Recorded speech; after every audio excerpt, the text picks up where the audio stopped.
पहली गल तो आप जो मूलमंत्र का पाठ करते हैं वो अजूनी सैबम अलग अलग बोलना, ठीक है। अजूनी मतलब वो परमात्मा जो जूना नहीं आता, ठीक है।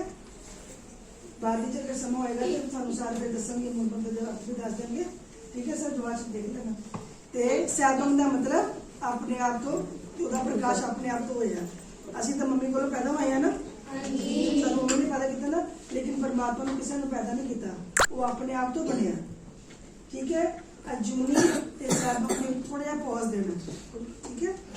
अजूनी से सैबम, ठीक है, ध्यान रखोगे।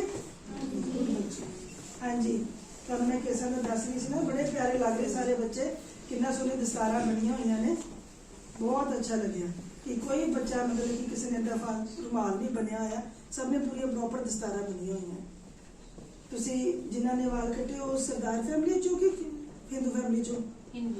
ਵੱਖ-ਵੱਖ ਫੈਮਿਲੀਜ਼ ਚ ठीक है, ਕਿਉਂਕਿ चलो बेटे ਇਹ ਜਦੋਂ ਆਉਂਦੇ ਨਾ ਮੈਮ, ਇਹ ਜਿਹਦਾ ਐਡਮਿਸ਼ਨ ਹੋਈ ਨਵੀਂ, ਠੀਕ ਹੈ ਜੀ, ਇਹ ਫਿਰ ਹੌਲੀ ਹੌਲੀ ਇਹਨਾਂ ਦੇ ਕੇਸ ਵੱਧ ਜਾਂਦੇ ਆ, ਫਿਰ ਇਹਨਾਂ ਦੇ ਇਦਾਂ ਹੀ ਪਟਕੇ ਵੱਜ ਜਾਂਦੇ, ਠੀਕ ਹੈ ਜੀ, ਫਿਰ ਜੁੜੇ ਹੋਏ। हाँ जी, ठीक है, बहुत अच्छी गल है। देखो बेटे, गुरु साहब ने सानू जो केस दिते है ना, ये कोई रीजन है। पुराने जमाने च कोई वाल नहीं कटता होंदा सीगा, किसी भी धर्म से देख लो, चाहे हिंदू धर्म, चाहे मुसलमान धर्म, चाहे ईसाई धर्म, कोई वाल नहीं कटता सीगा।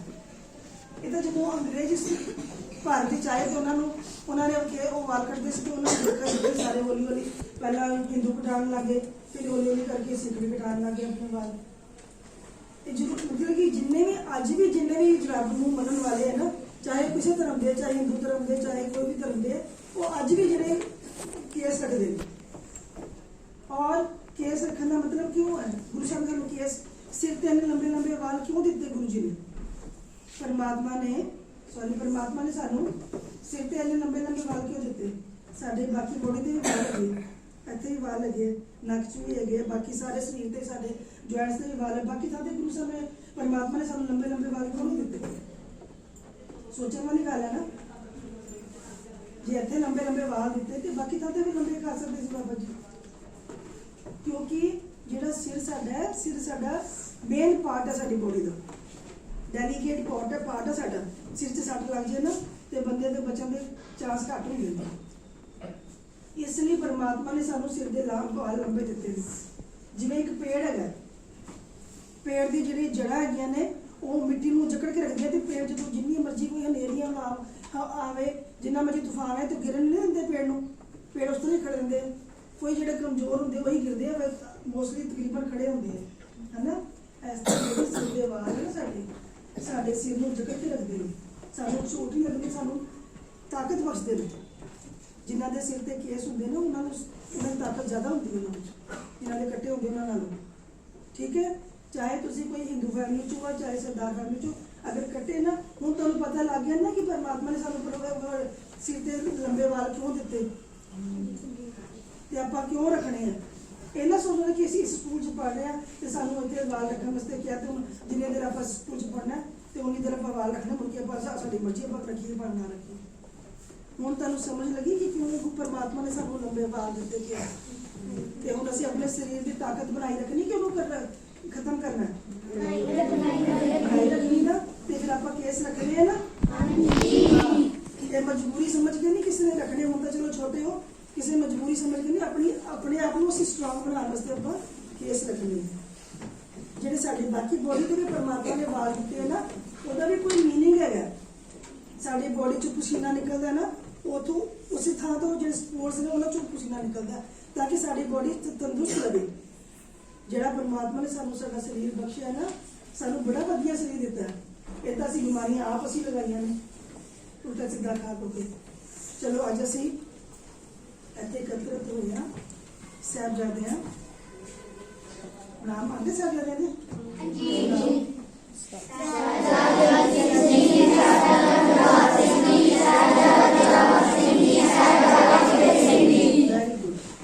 ਅੱਜ ਅਸੀਂ ਇੱਥੇ ਸਾਹਿਬਜ਼ਾਦਿਆਂ ਦੇ ਮਾਤਾ ਗੁਜਰ ਕੌਰ ਜੀ, ਟੋਡਰ ਮਲ ਜੀ, ਮੋਤੀ ਮਹਿਰਾ ਜੀ ਤੇ ਬੀਬੀ ਹਰਸ਼ਰਨ ਕੌਰ ਔਰ ਜਿੰਨੇ ਸਾਰੇ ਸਿੰਘ ਸ਼ਹੀਦ ਜਿਹੜੇ ਉੱਥੇ ਲੜਾਈ ਦੇ ਮੈਦਾਨ 'ਚ ਸ਼ਹੀਦ ਹੋਏ, ਬੋਰ ਸਾਹਿਬ ਦੀ ਪਾਰ ਕਰਦੇ ਸ਼ਹੀਦ ਹੋਏ, ਜਿੰਨੇ ਵੀ ਸ਼ਹੀਦ ਉਸ ਸਮੇਂ ਹੋਏ, ਅਸੀਂ ਸਾਰਿਆਂ ਨੂੰ ਨਮਸਕਾਰ ਕਰਨ ਵਾਸਤੇ, ਉਹਨਾਂ ਦੀ ਯਾਦ ਨੂੰ ਤਾਜ਼ਾ ਕਰਨ ਵਾਸਤੇ ਅਸੀਂ ਇਕੱਠੇ ਹੋਏ। ਠੀਕ ਹੈ,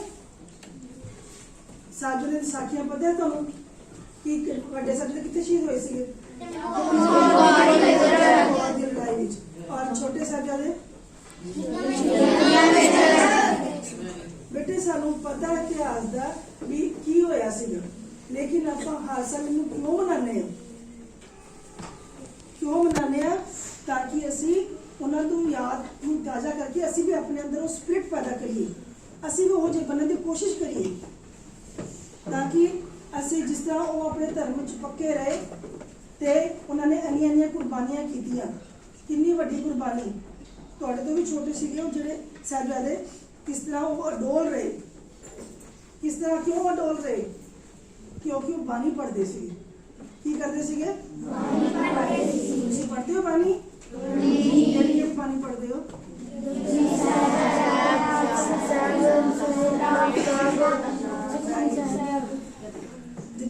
ਐਸੇ ਬੱਚੇ ਨੇ ਜੀ ਜਿਨ੍ਹਾਂ ਨੂੰ ਨਿਤਨੇਮ ਦੀਆਂ 7 ਬਾਣੀਆਂ ਤੇ ਅਰਦਾਸ ਵੀ ਆਉਂਦੀ ਹੈ। ਉਹ ਜਵਾਨੀ ਬੱਚਾ ਰਾਜਨ ਖੜਾ ਹੋ ਕਿੱਥੇ ਹੈ? ਰਾਜਨ ਖੜਾ। ਰਾਜਨ ਦੱਸੋ ਕੀ ਆਉਂਦਾ ਤੁਹਾਨੂੰ? ਜਪਜੀ ਸਾਹਿਬ, ਜਾਪ ਸਾਹਿਬ, ਤਵਾ ਪ੍ਰਸਾਦ ਸੋਇਆ, ਚੌਪੀ ਸਾਹਿਬ, ਨਾਮ ਸਾਹਿਬ, ਰਹਿਰਾਸ ਸਾਹਿਬ, ਅਰਦਾਸ ਸੋਈ। ਕਰਨਾਲੇ ਹਰ ਗਾਲੇ ਹੈ ਜਾਪ ਸਾਹਿਬ ਦਾ ਸ਼ਬਦ ਕਾ ਖੰਡਨ ਹੈ, ਮੈਂ ਮੰਡਨ ਹੈ, जगदीश्वर परमेश्वर है। ਕਾ ਕਾਰਨਾ वेरी गुड, है, वेरी गुड। भक्ता की चालन वाली, ਚਲਨ ਵਾਲੀ ਪੱਤਾ ਕੇਰੀ। वेरी गुड, बड़ा मन खुश होया। अच्छा, ਇਹ ਤੁਸੀਂ ਸਾਡੇ ਪਨੀਰੀ ਹੈਗੇ ਹੋਰ ਬੱਚੇ ਜਿਨ੍ਹਾਂ ਨੂੰ ਬੇਟਾ ਬਾਣੀਆਂ ਆਉਂਦੀਆਂ ਨੇ, ਜਪਸ਼ਪ ਤੋਂ ਬਾਅਦ ਉਹ ਖੜੇ ਜੋ 5th ਤੋਂ ਬਾਅਦ ਜਪਸ਼ਪ ਤੋਂ ਬਾਅਦ ਬਾਣੀਆਂ ਆਉਂਦੀਆਂ ਨੇ। 5th ਕਲਾਸ ਦੇ ਬੱਚੇ। ਉਹ ਕ੍ਰਿਸ਼ਨਾ ਜੀ, ਕ੍ਰਿਸ਼ਨਾ ਤੈਨੂੰ ਕਿੰਨੀਆਂ ਬਾਣੀਆਂ ਆਉਂਦੀਆਂ? ਕ੍ਰਿਸ਼ਨਾ 7। Very good. ਤੇ- जयकारा बुलाओ जरा इसको।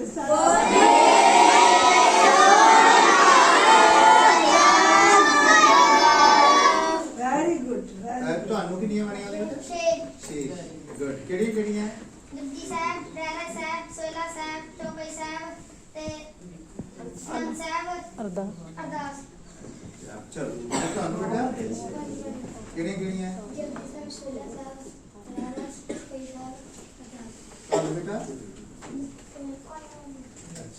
ਉਹੀ ਵਾਲੀਆਂ ਤੁਹਾਨੂੰ ਬੇਟਾ ਗੁਰੂ।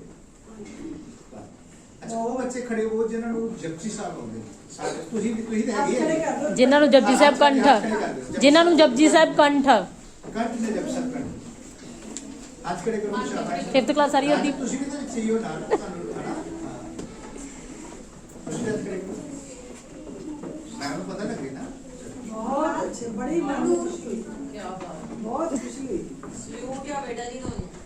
ਜਿਹੜੇ ਬੱਚਿਆਂ ਨੂੰ ਇੰਨੀਆਂ ਫੈਸਿਲਿਟੀਆਂ ਮਿਲੀਆਂ ਹੋਈਆਂ ਘਰਾਂ 'ਚ ਹੈ, ਉਹ ਬੱਚੇ ਮਤਲਬ ਕਿ ਨਹੀਂ ਕਰਦੇ ਪਾਠ, ਤੁਸੀਂ ਸਾਰੇ ਨੇ ਪਾਠ ਕਰਨ ਵਾਲੇ ਵੈਰੀ ਔਰ ਤੁਸੀਂ ਗੱਲ ਤੇ ਹੋਰ ਵੀ ਲੱਗੀ ਕਿ ਤੁਹਾਨੂੰ ਸਾਰਿਆਂ ਨੇ ਪਿਆਰ ਕਰਨ ਵਾਲੇ ਮਿਲੇ ਹੋਏ ਹੈ ਨਾ, ਸਹੀ ਹੈ ਨਾ। ਆਪਣੇ ਬੱਚਿਆਂ ਨੂੰ ਵੀ ਤੁਹਾਨੂੰ ਬੱਚਿਆਂ ਨਾਲੋਂ ਵੱਧ ਪਿਆਰ ਕਰਦੇ ਤੁਹਾਨੂੰ, ਇੰਨਾ ਦਰਦ ਰੱਖਦੇ ਆ ਤੁਹਾਡੇ ਵਾਸਤੇ। ਪਿਆਰ ਤੇ ਕਰਦਾ ਜੀ, ਮੈਂ ਮੇਰੇ ਡੰਡੇ ਤੋਂ ਵੀ ਡਰਦੇ ਨੇ ਤੇ ਮੈਂ ਪਿਆਰ ਕਰਦਾ ਇਹਨਾਂ ਨੂੰ, ਕੁਛ ਹੈ ਠੀਕ ਹੈ।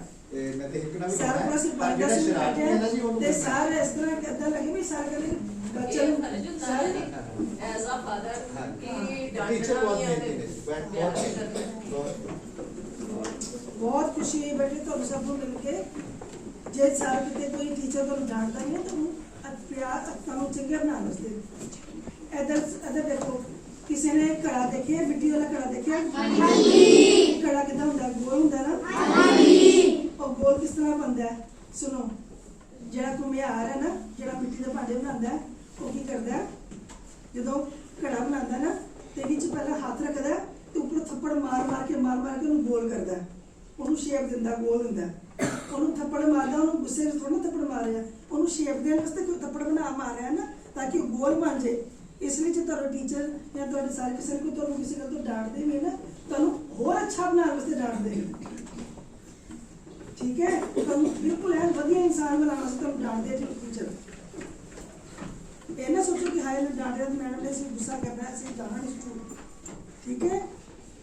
ਪੇਰੈਂਟਸ ਕੋਈ ਜਿਹੜੇ ਵੱਡੇ ਤੁਹਾਨੂੰ ਡਾਂਟਦੇ ਕਿਸੇ ਗੱਲੋਂ, ਉਹਦੇ ਪਿੱਛੇ ਕੋਈ ਰੀਜ਼ਨ ਹੁੰਦਾ ਕਿ ਤੁਸੀਂ ਬਹੁਤ ਤੁਹਾਨੂੰ ਵਧੀਆ ਜਿਹਨੂੰ ਪਿਆਰ ਹੁੰਦਾ ਨਾ ਕਿਸੇ ਦੇ ਨਾਲ, ਉਹੀ ਉਹਨੂੰ ਡਾਂਟਦਾ, ਉਹਨੂੰ ਅੱਛਾ ਬਣਾਉਣ ਵਾਸਤੇ, ਠੀਕ ਹੈ। Very good. ਤੁਸੀਂ ਸਾਰੇ ਬੱਚੇ ਬਹੁਤ ਪਾਠ ਕਰਦੇ ਹੋ ਔਰ ਸਭ ਨੇ ਇਹਨੂੰ ਕੰਟੀਨਿਊ ਰੱਖਣਾ। ਤਕਰੀਬਨ ਦੇਖੇ ਕਿ ਛੋਟੇ ਹੁੰਦੇ ਜਿਹੜੇ ਬੱਚੇ ਨਾ ਬਹੁਤ ਪਾਠ ਕਰਦੇ ਆ, ਜੋ ਵੱਡੇ ਹੋ ਜਾਂਦੇ ਆ ਤੇ ਵੇ ਧਿਆਨ ਦੂਸਰੇ ਪਾਸੇ, ਲੇਕਿਨ ਤੁਹਾਡਾ ਨਹੀਂ ਮੈਨੂੰ ਲੱਗਦਾ ਵੀ ਤੁਸੀਂ ਦੂਸਰੇ ਪਾਸੇ ਜਾਓਗੇ ਕਿਉਂਕਿ ਤੁਹਾਡੀ ਨੀਂਹ ਪੱਕੀ ਹੈਗੀ। ਜਿਹੜੇ ਮਕਾਨ ਦੀ ਨੀਂਹ ਪੱਕੀ ਉਹਨੂੰ ਛੇਤੀ ਗਿਰਦਾ ਨਹੀਂ ਕਿਤੇ, ਪਤਾ ਨਾ। ਨੀਂਹ ਜਦੋਂ ਮਕਾਨ ਬਣਾਉਣ ਲੱਗੇ ਥੱਲੇ ਪਹਿਲਾਂ ਬੇਸ ਬਣਾਉਂਦੇ ਉਹਦਾ, ਹਨਾ। ਇਸ ਤਰ੍ਹਾਂ ਜਿਹੜੇ ਛੋਟੇ ਸਾਹਿਬਜ਼ਾਦੇ ਸੀਗੇ ਨਾ, ਵੱਡੇ ਸਾਹਿਬਜ਼ਾਦੇ ਛੋਟੇ ਸਾਹਿਬਜ਼ਾਦੇ, ਉਹਨਾਂ ਦੀ ਵੀ ਨੀਂਹ ਪੱਕੀ ਸੀਗੀ। ਉਹਨਾਂ ਦੇ ਦਾਦਾ ਜੀ, ਉਹਨਾਂ ਦੇ ਪਿਤਾ ਜੀ, ਉਹਨਾਂ ਦੇ ਮਾਤਾ ਗੁਜਰ ਕੌਰ ਜੀ, ਪੂਰਾ ਦਾਦੀ ਜੀ, ਸਭ ਨੇ ਉਹਨਾਂ ਨੂੰ ਇਹੋ ਜਿਹੀ ਸਿੱਖਿਆਵਾਂ ਦਿੱਤੀਆਂ ਹੋਈਆਂ ਸੀ ਕਿ ਤੂੰ ਕਿਤੇ ਵੀ ਨਹੀਂ ਡੋਲੇ। ਔਰ ਉਹਨਾਂ ਕੋਲ ਕੀ ਸੀਗਾ? ਬਾਣੀ ਦਾ ਆਸਰਾ ਸੀਗਾ। ਕਾਹਦਾ? ਬਾਣੀ ਦਾ ਆਸਰਾ। ਬਾਬਾ ਦੀਪ ਸਿੰਘ ਜੀ ਹੋਰ ਇੰਨੇ ਵੱਡੇ ਸ਼ਹੀਦ ਹੋਏ, ਕਾਹਦੇ ਲਈ, ਕਿਸ ਤਰ੍ਹਾਂ ਉਹਨਾਂ ਨੇ ਸ਼ਹੀਦੀਆਂ ਪ੍ਰਾਪਤ ਕੀਤੀਆਂ? ਕਿਉਂਕਿ ਉਹਨਾਂ ਕੋਲ ਬਾਣੀ ਸੀਗੀ। ਜਿਨ੍ਹਾਂ ਕੋਲ ਬਾਣੀ ਹੁੰਦੀ ਹੈ ਨਾ, ਸੁਣੋ ਬੇਟੇ, ਜਿਨ੍ਹਾਂ ਕੋਲ ਬਾਣੀ, ਜਿਹੜੇ ਬਾਣੀ ਪੜ੍ਹਦੇ ਆ ਨਾ, ਉਹ ਦੇਖ ਲਓ ਹੁਣ ਛੋਟੇ ਸਾਹਿਬਜ਼ਾਦੇ ਕਿੰਨੇ ਤੁਹਾਡੇ ਤੋਂ ਵੀ ਛੋਟੇ ਛੋਟੇ ਸੀਗੇ। ਉਹ ਜੰਗਲਾਂ 'ਚ ਵੀ ਜਦੋਂ ਤੁਰੇ ਜਾਂਦੇ ਸੀਗੇ, ਉੱਥੇ ਵੀ ਅਡੋਲ, ਜਦੋਂ ਉਹ ਕਚਹਿਰੀ ਵਿੱਚ ਗਏ ਸੂਬੇ ਦੇ ਸਾਹਮਣੇ ਕੀ ਕਹਿੰਦੇ ਉਹਨਾਂ ਨੂੰ ਪੇਸ਼ ਕੀਤਾ ਗਿਆ, ਉੱਥੇ ਵੀ ਉਹ ਅਡੋਲ, ਬਿਲਕੁਲ ਅਡੋਲੇ। ਕਿਉਂ? ਕਿਉਂਕਿ ਉਹਨਾਂ ਬਾਣੀ ਪੜ੍ਹ ਕੇ ਉਹਨਾਂ ਦਾ ਮਨ ਇੰਨਾ ਬਲਵਾਨ ਹੋ ਚੁੱਕਾ ਸੀਗਾ ਕਿ ਉਹਨਾਂ ਨੂੰ ਛੋਟੀ ਮੋਟੀ ਗੱਲਾਂ ਤੋਂ ਡਰ ਹੀ ਨਹੀਂ ਹੁੰਦਾ ਸੀਗਾ। ਦੇਖੋ ਠੰਡੇ ਬੁਰਜ 'ਚ ਰੱਖਿਆ ਗਿਆ, ਉੱਥੇ ਵੀ ਉਹ ਅਡੋਲ। ਜਦੋਂ ਉਹਨਾਂ ਨੂੰ ਸ਼ਹੀਦ ਕੀਤਾ ਗਿਆ ਤਾਂ ਵੀ ਨੀਹਾਂ 'ਚ ਖੜੇ ਵੀ ਉਹ ਅਡੋਲ ਸੀਗੇ। ਔਰ ਕਿੰਨਾ ਉਹਨਾਂ ਨੂੰ ਡਰਾਵੇ ਦਿੱਤੇ ਗਏ, ਕਿੰਨੇ ਉਹਨਾਂ ਨੂੰ ਖਾਲੀ ਨੀਹਾਂ 'ਚ ਨਹੀਂ ਛਿਨ ਕੇ ਸ਼ਹੀਦ ਕੀਤਾ ਗਿਆ, ਉਸ ਤੋਂ ਪਹਿਲਾਂ ਉਹਨਾਂ ਨੂੰ ਬੜੇ ਤਸੀਹੇ ਦਿੱਤੇ ਗਏ। ਉਹਨਾਂ ਨੂੰ ਪੇੜ ਦੇ ਨਾਲ ਬੰਨ੍ਹ ਕੇ ਉਹਨਾਂ ਦੀ ਅੱਖਾਂ 'ਚ ਗਲੇਲੇ ਮਾਰੇ ਗਏ। ਗਲੇਲੇ ਪਤਾ ਨਾ ਤਾਂ ਖਿੱਚ ਕੇ ਰਬੜ ਦੇ ਨਾਲ ਮਾਰਦੇ ਆ। ਫਿਰ ਤੂਤ ਦੀ ਜਿਹੜੀ ਹੁੰਦੀ ਹੈ, ਤੂਤ ਦਾ ਪੇੜ ਹੁੰਦਾ ਨਾ, ਸ਼ਤੂਤ ਦਾ ਪੇੜ, ਉਹਦੀ ਜਿਹੜੀ ਡੰਡੀ ਹੁੰਦੀ ਨਾ, ਬਰੀਕ ਪਤਲੀਆਂ, ਬਹੁਤ ਤੇਜ਼ ਨਹੀਂ ਵੱਜਦੀਆਂ ਨੇ, ਚਮਕਾ। ਤੇ ਉਹਦੇ ਨਾਲ ਉਹਨਾਂ ਨੂੰ ਕੁੱਟਿਆ ਗਿਆ। ਹੋਰ ਬੜੇ ਉਹਨਾਂ ਨੂੰ ਤਸੀਹੇ ਦਿੱਤੇ ਗਏ ਬਗੈਰ ਕਿਸੇ ਕਸੂਰ। ਕੋਈ ਕਸੂਰ ਨਹੀਂ ਸੀਗਾ। ਕਸੂਰ ਇਹ ਸੀਗਾ ਕਿ ਤੁਸੀਂ ਆਪਣਾ ਧਰਮ ਬਦਲ ਲਓ, ਮੁਸਲਮਾਨ ਬਣ ਜਾਓ। ਤੇ ਉਹਨਾਂ ਨੇ ਕੀ ਕਿਹਾ ਸੀਗਾ ਕਿ ਜੇ ਅਸੀਂ ਮੁਸਲਮਾਨ ਬਣ ਜਾਈਏ ਤੇ ਕੀ ਸਾਨੂੰ ਮੌਤ ਨਹੀਂ ਆਏਗੀ? ਇਹ ਤਾਂ ਪਰਮਾਤਮਾ ਦਾ ਅਟਲ ਸੱਚਾਈ ਹੈ ਕਿ ਜਿਹੜਾ ਜੰਮਿਆ, ਜੋ ਪੈਦਾ ਹੋਇਆ, ਉਹਨੇ ਮਰਨਾ ਹੀ ਮਰਨਾ। ਉਹ ਕਹਿੰਦੇ ਅਸੀਂ ਵੱਡੇ ਹੋ ਕੇ ਵੀ ਜੇ ਮਰਨਾ ਹੀ ਹੈ, ਬਾਅਦ ਵਿੱਚ ਮਰਨਾ, ਤੇ ਆਪਾਂ ਧਰਮ 'ਚ ਪੱਕੇ ਆਪਣੇ ਧਰਮ 'ਚ ਰਹਿ ਕੇ ਕਿਉਂ ਨਾ ਮਰੀਏ। ਇੰਨੇ ਲਾਲਚ ਦਿੱਤੇ ਕਿ ਉਹਨਾਂ ਨੂੰ ਕਿ ਤੁਹਾਨੂੰ ਇੰਨਾ ਕੁਛ ਇੰਨੀ ਜ਼ਿੰਦਗੀ ਦਾ ਕਿ ਤੁਹਾਨੂੰ ਇੰਨੇ ਐਸ਼ ਨਾ ਰੱਖਿਆ ਜਾਏਗਾ।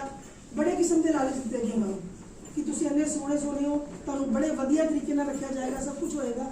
ਲੇਕਿਨ ਉਹ ਨਹੀਂ ਮੰਨੇ। ਕਿਉਂ?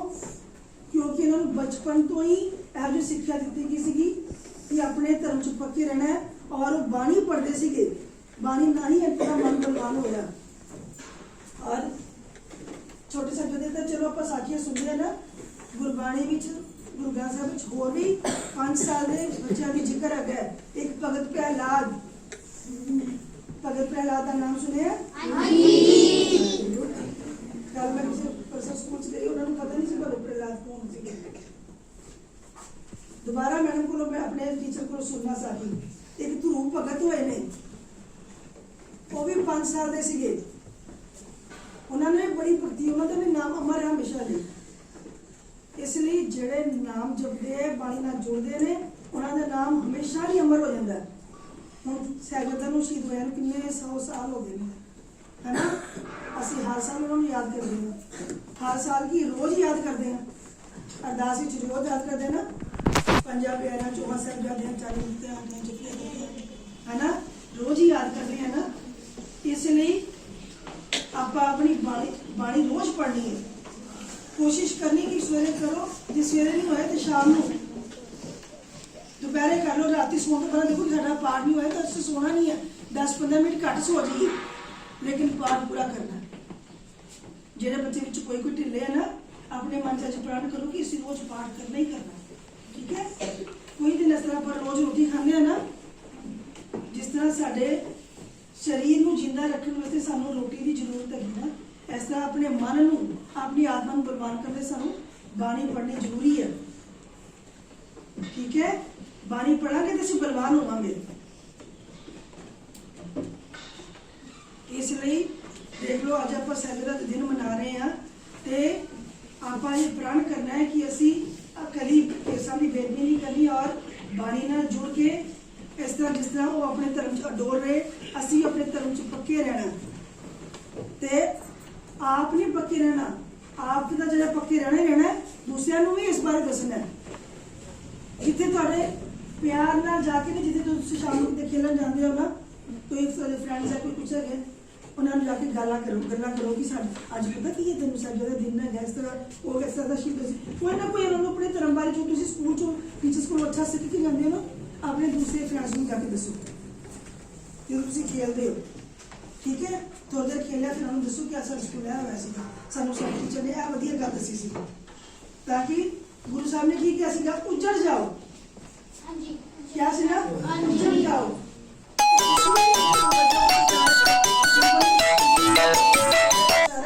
इस पासे लाइन च जाते हैं चाहे वो कीर्तन के रूप में प्रचार कर रहे चाहे कथा के रूप में प्रचार कर रहे हैं। तुसीं सारिਆਂ ने भी जो ते चंगियां गल्लां सिखनियां ने सारिਆਂ जाके कोई दसनियां ने, ठीक है। ठीक है बेटे चलो आप एक बार आप सैयदता का नाम लीए उन्होंने नमस्कार करिए तो फिर मैं थोड़े को छुट्टी इजाजत लवांगी क्योंकि मैंने थोड़ा रजेवा है अज तो मैं चलो सारे बच्चे अखर बंद करो। धन धन बाबा जी सिंह जी, धन धन बाबा जी सिंह जी, धन धन बाबा जुझार सिंह जी, धन धन बाबा जुझार सिंह जी, धन धन बाबा जोरावर सिंह जी, धन धन बाबा जोरावर सिंह जी, धन धन बाबा फतेह सिंह जी, धन धन बाबा फतेह सिंह जी, धन धन माता गुजर कौर जी, धन धन माता गुजर कौर जी, धन गुरु गोबिंद सिंह जी, धन गुरु गोबिंद सिंह जी, धन गुरु गोबिंद सिंह जी, धन गुरु गोबिंद सिंह जी। वाहिगुरू जी का खालसा वाहिगुरू जी की फतेह। बेटा थोड़ा ज़्यादा गल्लां नहीं कर सके फिर भी जिन्नियां भी होईयां ने इहनूं अपने पल्ले बनियां याद रखनियां ने हमेशा लई। और जो तुसीं किसी ना किसी गल्लां रिपीट करोगे ना जाके अपने फ्रेंड नाल गल करोगे या अपने पेरेंट्स तक जाके दसोगे फिर तुहानूं वो गल्लां रिपीट होणगियां ते तुहानूं याद रहणगियां, ठीक है। बहुत प्यारे बच्चे, बड़ा अच्छा लगा तुहानूं मिल के, बड़ा आनंद आया।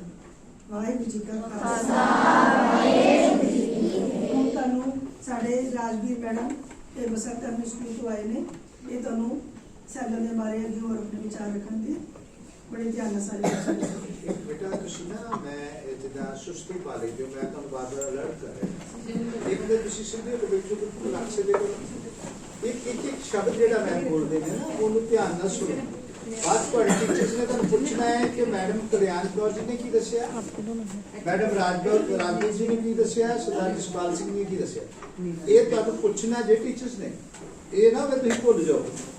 ਬੜੇ ਬੀਬੇ ਬੱਚੇ ਨੇ ਤੇ ਚਲੋ ਆਪਾਂ ਮੈਮ ਨੇ ਇਸ ਕਰਕੇ ਜਾਣਾ ਸੀ ਛੇਤੀ, ਤੇ ਤੁਸੀਂ ਉੱਧਰ ਨਹੀਂ ਜਾਓਗੇ ਦੂਸਰੀ ਕਲਾਸ ਉਹਨਾਂ ਬੱਚਿਆਂ ਨਾਲ ਉਧਰ ਅਸੀਂ ਚਲੇ ਜਾਵਾਂਗੇ। ਅੱਜ ਤੁਸੀਂ ਕਰੋ ਸਟਾਰਟ। ਵਾਹਿਗੁਰੂ ਜੀ ਕਾ ਖਾਲਸਾ ਵਾਹਿਗੁਰੂ ਜੀ ਕੀ ਫਤਿਹ।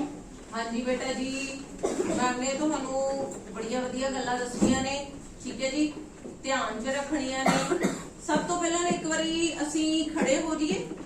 ਹਾਂਜੀ ਸਟੈਂਡ ਅਪ, ਸਿਟ, ਸਟੈਂਡ ਕਰਦੇ ਹੋ ਨਾ, ਹਾਂਜੀ ਸਿਟ, ਸਟੈਂਡ, ਸਿਟ, ਸਟੈਂਡ, ਸਿਟ, ਸਿਟ। ਐਕਟਿਵ ਹੋਣ ਲਈ ਕਰ ਰਹੇ ਅਸੀਂ, ਠੀਕ ਹੈ। ਸਭ ਤੋਂ ਪਹਿਲਾਂ ਜ਼ਰੂਰੀ ਕੀ ਹੈ? ਐਕਟਿਵ ਹੋਣਾ ਜ਼ਰੂਰੀ ਹੈ ਨਾ। ਹਾਂਜੀ ਸਭ ਤੋਂ ਪਹਿਲਾਂ ਕੁਝ ਵੀ ਕਰਨ ਲਈ ਸਾਨੂੰ ਐਕਟਿਵ ਹੋਣਾ ਬੜਾ ਜ਼ਰੂਰੀ ਹੈ ਆਪਣੀ ਲਾਈਫ ਵਿੱਚ, ਠੀਕ ਹੈ ਜੀ। ਜਿੰਨੀ ਦੇਰ ਅਸੀਂ ਐਕਟਿਵ ਨਹੀਂ ਆ ਉਨੀ ਦੇਰ ਅਸੀਂ ਕੁਝ ਵੀ ਨਹੀਂ ਕਰ ਪਾਵਾਂਗੇ, ਠੀਕ ਹੈ। ਪਹਿਲਾਂ ਸਭ ਤੋਂ ਪਹਿਲੇ ਸਾਡੀ ਐਕਟਿਵਨੈਸ ਜ਼ਰੂਰੀ ਹੈ। ਜੇ ਅਸੀਂ ਸੁਸਤ ਜੇ ਹੋਏ ਤਾਂ ਫਿਰ ਅਸੀਂ ਕੀ ਕਰਾਂਗੇ? ਸੁਸਤ ਜੇ ਹੋਏ ਤਾਂ ਪੜਾਂਗੇ ਨਹੀਂ ਨਾ ਸਹੀ ਤਰੀਕੇ ਨਾਲ। ਜੇ ਸੁਸਤ ਹੋਏ ਤੇ ਚੱਲ ਵੀ ਨਹੀਂ ਪਾਵਾਂਗੇ ਸਹੀ ਤਰੀਕੇ ਨਾਲ, ਦੇਖਣ ਵਾਲੇ ਨੂੰ ਲੱਗੇਗਾ ਕਿ ਇਹ ਬਿਮਾਰ ਹੈ, ਠੀਕ ਹੈ ਨਾ। ਸਭ ਤੋਂ ਪਹਿਲਾਂ ਜ਼ਰੂਰੀ ਕੀ ਹੈ? ਐਕਟਿਵਨੈਸ, ਠੀਕ ਹੈ। ਸਭ ਤੋਂ ਪਹਿਲਾਂ ਤੁਹਾਡਾ ਐਕਟਿਵ ਹੋਣਾ ਜ਼ਰੂਰੀ ਹੈ ਕਿ ਤੁਸੀਂ ਬਿਲਕੁਲ ਜਿਹੜੀ ਵੀ ਗੱਲ ਕੋਈ ਕਰ ਰਿਹਾ ਹੈ, ਜੇ ਪੜ੍ਹਨਾ ਹੈ ਨਾ ਉਹ ਵੀ ਬੇਟੇ ਐਕਟਿਵ ਹੋ ਕੇ ਪੜ੍ਹਨਾ ਹੈ। ਜਿੰਨੀ ਕੁ ਦੇਰ ਪੜ੍ਹਨਾ ਹੈ, ਠੀਕ ਹੈ, ਚੱਲਣਾ ਹੈ ਤਾਂ ਵੀ। ਹੁਣ ਦੇਖੋ, ਮੰਨਿਆ ਜਾਂਦਾ ਹੈ ਕਿ ਕਿਸੇ ਵੀ ਇਨਸਾਨ ਨੂੰ 3 ਗੱਲਾਂ ਕਰਕੇ ਜਿਹੜਾ ਪਹਿਚਾਣਿਆ ਜਾਂਦਾ ਹੈ। ਕਿਸ ਕਰਕੇ? ਸਭ ਤੋਂ ਪਹਿਲਾਂ ਉਹਦੀ ਦਸਤਾਰ, ਗੁਫਤਾਰ ਤੇ ਰਫਤਾਰ, ਠੀਕ ਹੈ ਜੀ। ਦਸਤਾਰ ਦਾ ਮਤਲਬ ਹੈ ਤੁਹਾਡੇ ਸਿਰ ਤੇ ਤੁਹਾਡੀ ਸੱਜੀ ਹੋਈ ਦਸਤਾਰ, ਟਰਬਨ, ਠੀਕ ਹੈ ਜੀ। ਦੂਸਰੀ ਕੀ ਹੋਗੀ? ਗੁਫਤਾਰ। ਗੁਫਤਾਰ ਕੀ ਹੈ? ਤੁਹਾਡੇ ਬੈਠਣ ਦਾ, ਬੋਲਣ ਦਾ, ਠੀਕ ਹੈ, ਤੁਹਾਡਾ ਰਵੱਈਆ, ਠੀਕ ਹੈ ਜੀ। ਸਮਝ ਲੱਗੀ? ਤੁਹਾਡੇ ਬੋਲ ਚਾਲ ਦਾ ਢੰਗ, ਤੁਹਾਡਾ ਜਿਹੜਾ ਹੈ ਉਹ ਚੱਲਣ ਦਾ ਢੰਗ, ਰਫਤਾਰ ਤੁਹਾਡਾ ਚੱਲਣ ਦਾ ਢੰਗ ਹੈ, ਤੁਸੀਂ ਕਿਵੇਂ ਚੱਲਦੇ ਹੋ। ਗੁਫਤਾਰ ਹੈ ਕਿ ਤੁਸੀਂ ਗੱਲਬਾਤ ਕਿਵੇਂ ਕਰਦੇ ਹੋ, ਤੁਹਾਡਾ ਸਲੀਕਾ ਕੀ ਹੈ, ਠੀਕ ਹੈ ਜੀ। ਤੇ ਰਫਤਾਰ ਤੋਂ ਪਤਾ ਚੱਲਦਾ ਹੈ ਕਿ ਤੁਸੀਂ ਕਿੰਨੇ ਕੁ ਜ਼ਿਆਦਾ ਜਿਹੜੇ ਹੋ ਬਹੁਤ, ਜਿਹਨੂੰ ਕਹਿ ਸਕਦੇ ਕਿ ਅੱਗੇ ਜਾ ਕੇ ਆਪਣੀ ਲਾਈਫ ਵਿੱਚ ਕਿੰਨੇ ਕੁ ਮਾਰ ਸਕਦੇ ਹੋ, ਕਿ ਤੁਸੀਂ ਕਿੰਨੇ ਕੁ ਐਕਟਿਵਨੈਸ ਨਾਲ ਚੱਲ ਰਹੇ ਹੋ, ਕਿੰਨਾ ਕੁ ਐਕਟਿਵ ਹੋ ਕੇ ਚੱਲ ਰਹੇ ਹੋ। ਜੇ ਅਸੀਂ ਸੁਸਤ ਚੱਲਾਂਗੇ ਤੇ ਦੇਖਣ ਵਾਲੇ ਨੂੰ ਕੀ ਲੱਗੇਗਾ ਕਿ ਇਹਨੇ ਕੀ ਕਰਨਾ ਹੈ, ਠੀਕ ਹੈ। ਉਹਨੇ ਕਹਿਣਾ ਇਸ ਤਰ੍ਹਾਂ ਦਾ ਸੁਸਤ ਬੰਦਾ ਸਾਨੂੰ ਨਹੀਂ ਚਾਹੀਦਾ, ਠੀਕ ਹੈ।